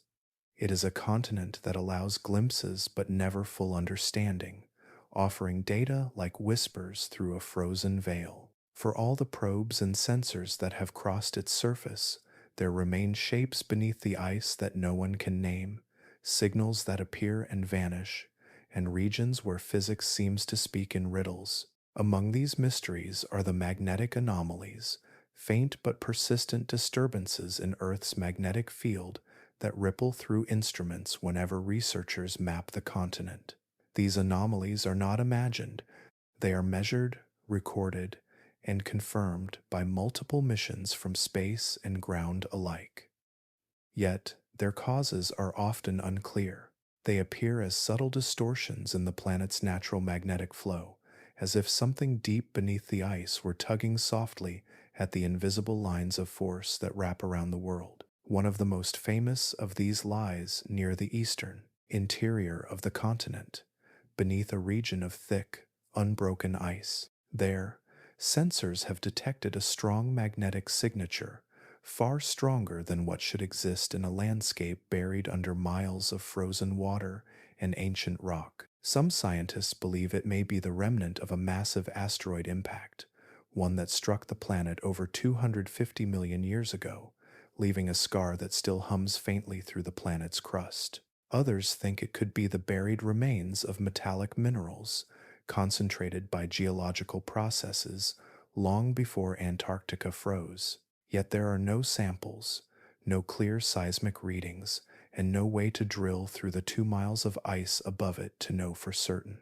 So the anomaly remains a ghostly presence, mapped in numbers but unseen. Elsewhere, radar surveys reveal echoes that no one can fully interpret. These echoes bounce back from deep beneath the ice, sometimes in smooth curves, sometimes in jagged, chaotic patterns. They suggest vast structures, ridges, hollows, and sometimes entire circular formations. At times, they resemble mountain chains, hidden and real. Other times, the reflections make little physical sense, as if the radar were striking something not quite solid, not quite liquid, something that behaves differently from any known layer of Earth. When the first radar images of Antarctica's subsurface were taken in the 20th century, scientists expected to see simple bedrock. Instead, they saw a landscape as complex as any on the surface, valleys deeper than the Grand Canyon, peaks as tall as the Alps, and smooth plains that seemed almost carved by intention. The discovery of the Gamburtsev Mountains, buried beneath more than 2 miles of ice, was one such shock. Since then, other strange reflections have continued to appear, many without clear explanation. Some theories are rooted firmly in physics. Ice, though it looks still, flows and folds like an incredibly slow liquid. Layers built over millions of years can twist and distort radar signals. When radio waves pass through ice, they sometimes bend or scatter in unexpected ways, especially if the ice contains tiny air bubbles or frozen pockets of meltwater. The result can look like a structure that is not really there, a mirage of the deep. Other ideas point to geology. Antarctica's crust is old, shaped by the collisions of long-lost continents. Beneath the ice could lie the remnants of ancient volcanic fields, buried basins, or metallic deposits rich in iron and nickel. These could explain some of the magnetic irregularities and the puzzling radar echoes. But even with the best models, the full picture stays just out of reach. Part of what makes these mysteries so difficult to solve is the sheer isolation of the land. To study most regions, scientists rely on planes and satellites rather than human expeditions. The temperature is too low, the terrain too unstable, and the logistics too extreme to allow direct exploration of many sites. Drilling through the ice would require years of effort and immense cost. Even then, any instrument that reached the bottom would risk contamination, disrupting the very secrets it sought to uncover. So Antarctica's enigmas must be studied from afar, from the surface, from the air, and from orbit. And from those distances, the signals come mixed with noise, data that hints but never confirms. Some researchers think there are hidden subglacial lakes and aquifers that alter the radar readings. Others suspect unusual crystal structures in the ice itself, bending radio waves into strange patterns. A few even suggest unknown mineral layers deep in the bedrock, formed under pressures and temperatures we have never replicated. Each possibility remains a thread in a larger fabric, woven from guesswork, mathematics, and the faint echoes of machines listening to silence. Yet, perhaps what makes these anomalies so captivating is not just what they might be, but what they remind us of. Even after centuries of exploration and science, there are still corners of our own planet that resist understanding. In an age when we can map the surface of Mars in exquisite detail, we still do not fully know what lies beneath our own southern ice.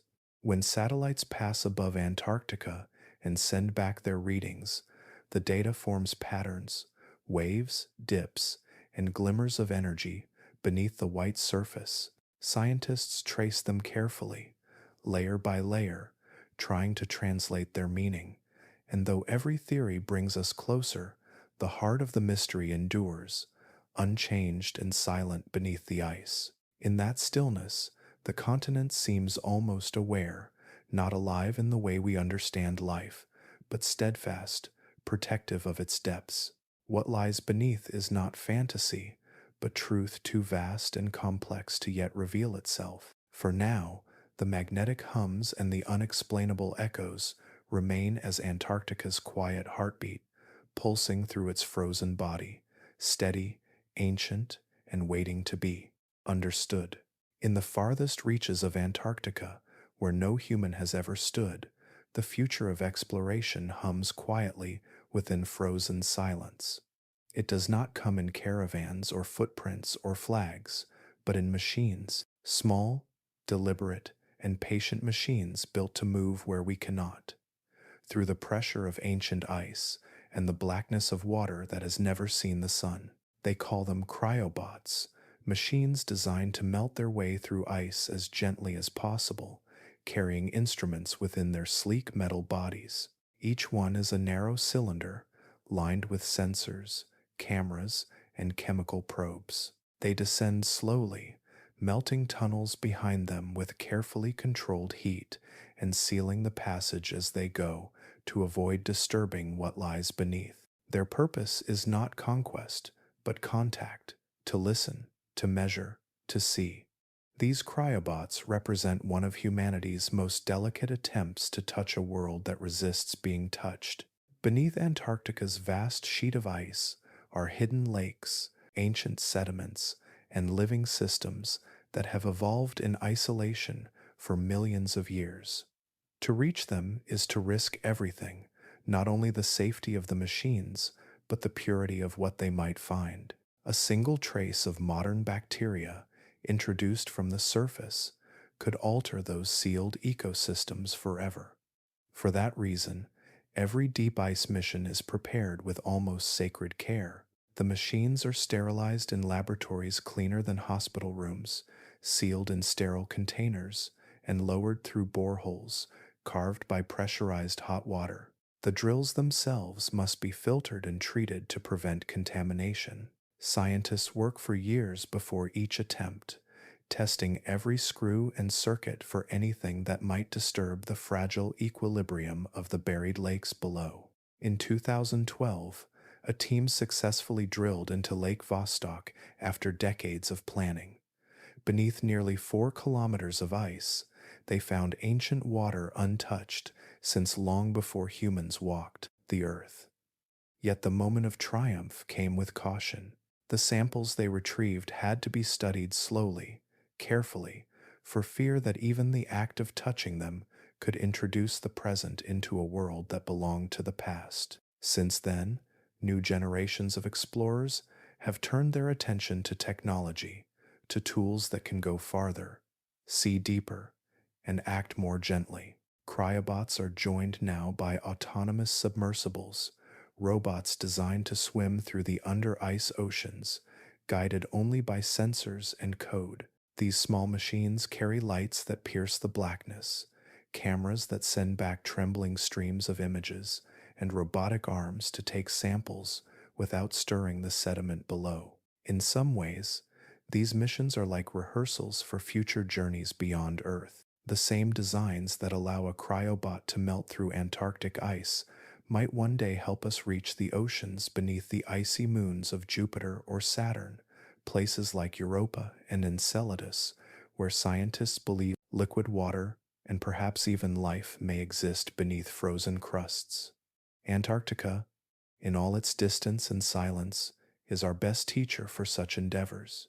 It shows us how to search with care, how to study without destruction, and how to honor the unknown with patience.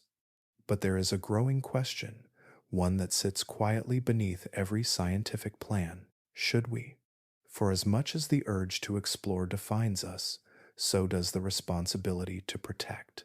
Antarctica's isolation has preserved things that could not survive anywhere else. Ancient microbes, pure air, unbroken records of time. Every hole drilled, every machine lowered, carries a shadow of risk. Even the most careful human work can leave traces that never fade. Some scientists argue that to understand the planet, we must look deeper, that learning from these hidden systems could teach us about climate, life, and even survival beyond Earth. Others say that to disturb what has remained untouched for millions of years is to undo the very mystery that makes it sacred. Between these views lies the tension that shapes every new mission, the line between discovery and reverence. Perhaps the future of exploration will not look like the bold voyages of the past, but something quieter. Instead of conquering, we may listen. Instead of drilling, we may find ways to sense from afar, using sound, magnetism, or light to read the secrets of the ice without piercing it. Already, researchers are testing drones that can skim the undersides of glaciers, mapping their structures without breaking through. Satellites orbiting above detect subtle changes in the continent's surface, revealing rivers and voids deep below without ever setting foot there. Antarctica, it seems, is teaching us restraint. Its silence asks for gentleness. Its age reminds us that knowledge does not always come from intrusion, but from respect, from the ability to wait, to watch, and to wonder without possession. Still, there will always be those who look at the horizon of white and feel the pull of curiosity.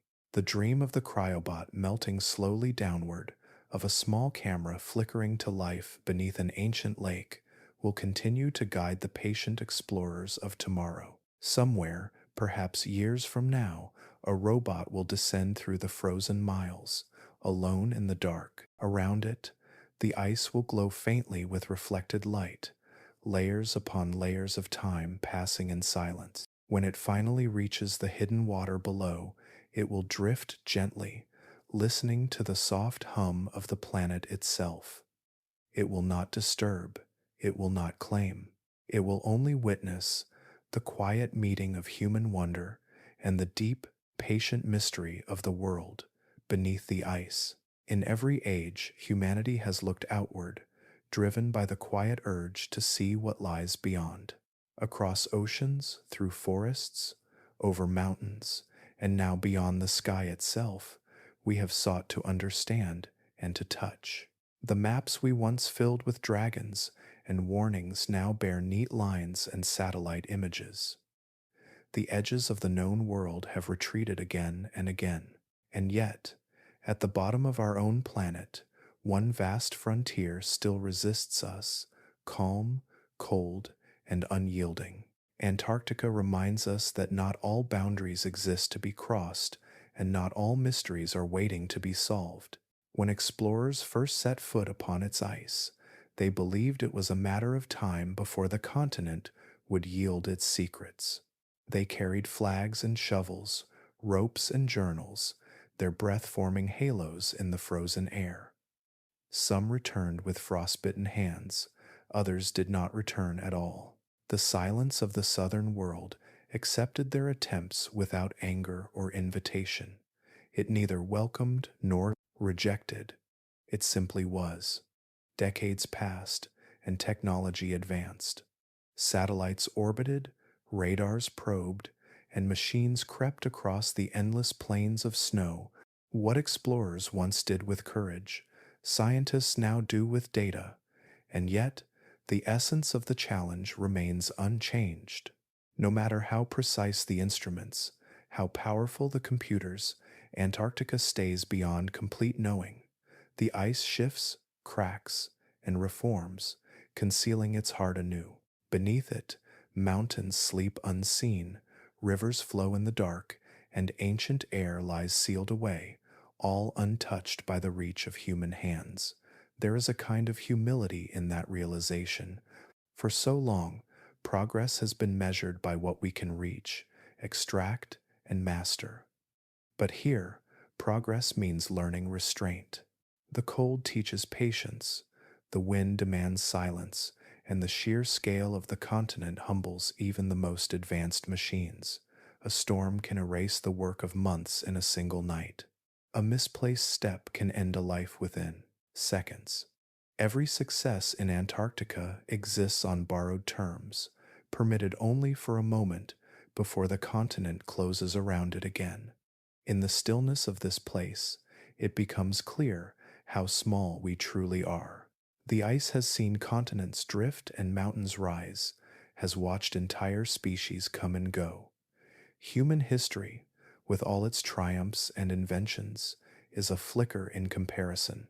Standing upon that frozen surface is like standing within time itself, time that does not hurry or pause, but continues with infinite calm.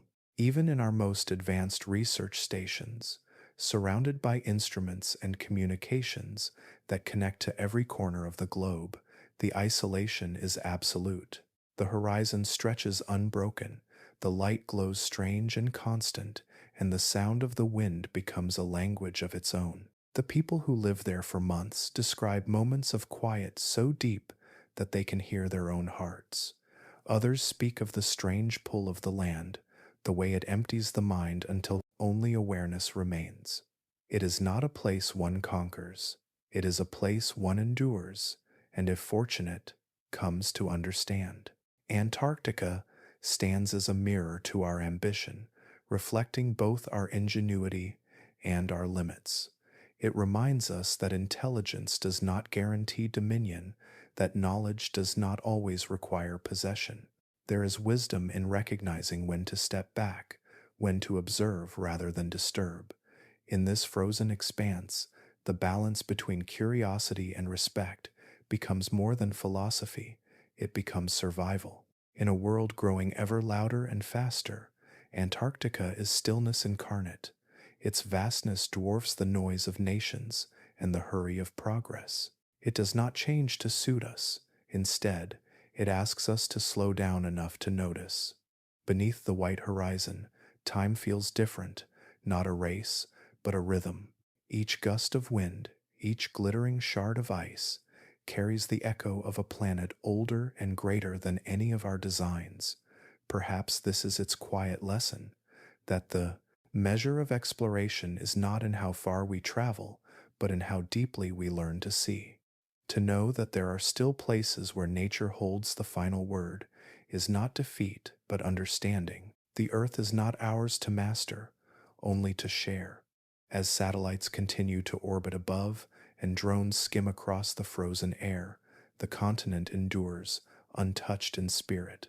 It watches patiently as generations come and go, as ideas rise and fall. And though one day we may learn more about its hidden world, there will always remain depths beyond reach, places that exist not for discovery, but for balance. When night returns to the South Pole and the stars shimmer through the thin, frozen air, it feels as though the universe itself is breathing with the continent. The same cold light that shines upon Antarctica also falls on distant worlds, on mountains of ice circling faraway suns.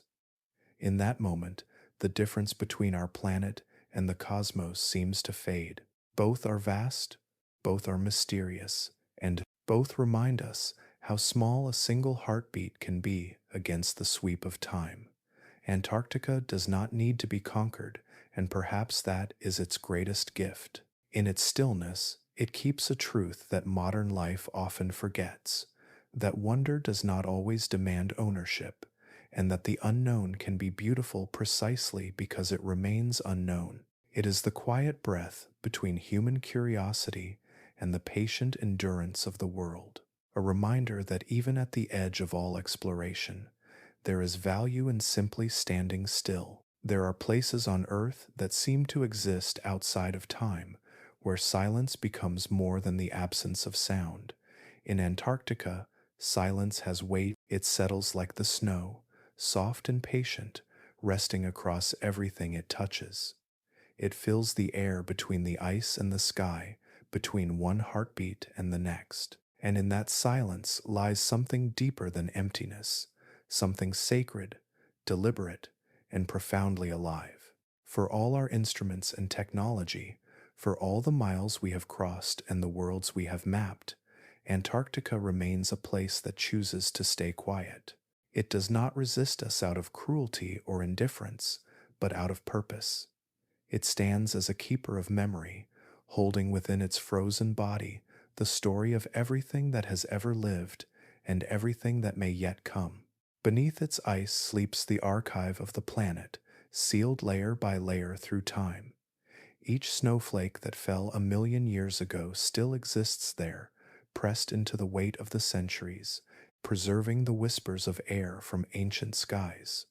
To look upon Antarctica is to look upon Earth's memory, untouched, unchanged, and still unfolding. Every frozen plain, every drifting flake, holds fragments of an older world. Buried deep within are traces of forests that once rustled in the wind, rivers that flowed under a summer sun, and tiny forms of life that bloomed and vanished long before our species had a name.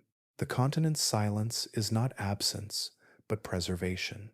It guards these histories not to keep them from us, but to ensure they endure. In the still air, nothing decays. The cold locks everything in place: breath, light, and time itself. The wind moves, yet the essence of the land remains constant. This is why scientists call Antarctica a time capsule, a frozen vault that holds the blueprint of Earth's evolution. In its ice, there are bubbles of air from ages when the atmosphere was different, when creatures larger than memory walked the continents and oceans, shifted their paths.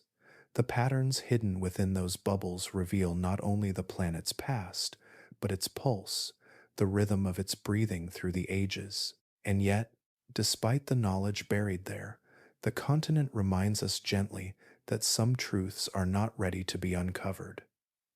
Beneath its calm, Antarctica asks for patience. It teaches that discovery does not always mean disruption, that wonder can exist without ownership. Perhaps this is why it endures so untouched, even in a world that has reached the moon and sent machines to the edges of the solar system. It stands as the last true boundary of Earth, a continent that does not belong to any one nation or name. It belongs to the planet itself. Even in its harshness, Antarctica gives. It shapes our weather, reflects sunlight that cools the oceans, and holds the balance of the world's waters in its frozen grasp. When we speak of climate, we speak of Antarctica. When we measure time, we measure against its layers of ice. It is the Earth's great stabilizer, its silent guardian. And though we often think of it as distant and lifeless, its purpose is intimately bound with our own survival. There is humility in knowing that such a place exists, a world within our world that remains beyond reach. It reminds us that not everything is meant to be conquered or understood.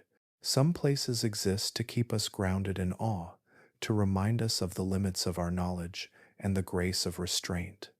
The human heart, restless by nature, finds quiet in the recognition that mystery still exists, that there are still corners of the earth that live untouched by our noise. Perhaps one day, when technology and understanding have grown gentler, we will see what truly sleeps beneath the miles of ancient ice. Perhaps we will meet the forms of life that have waited in darkness, or trace the last breaths of vanished skies. But even then, we must approach softly, as guests, not as masters. For now, Antarctica remains what it has always been: a continent of wonder, not conquest. Its strength lies in stillness, its wisdom lies in silence. It does not challenge us to break through, but to listen, to feel the rhythm of the earth as it was before us, and as it will be long after. If you stand there on a clear night, when the wind has quieted and the stars burn cold above the horizon, you can almost hear it, the faint hum of the planet turning beneath the ice, the sound of time, steady and patient, carried through frozen air. That sound is not for us to control or capture. It is for us to witness, to remember, and to honor. Antarctica endures not as a test of human strength, but as a reflection of Earth's resilience. It keeps the memory of life safe, holding it gently in the cold, and in its endless silence, it whispers a truth older than any map or machine, that not everything must be discovered, that not every mystery must be solved, and that sometimes, to protect what matters most, The world must remain still. Perhaps one day we'll find what sleeps beneath. But for now, it remains untouched, a continent not of conquest, but of wonder,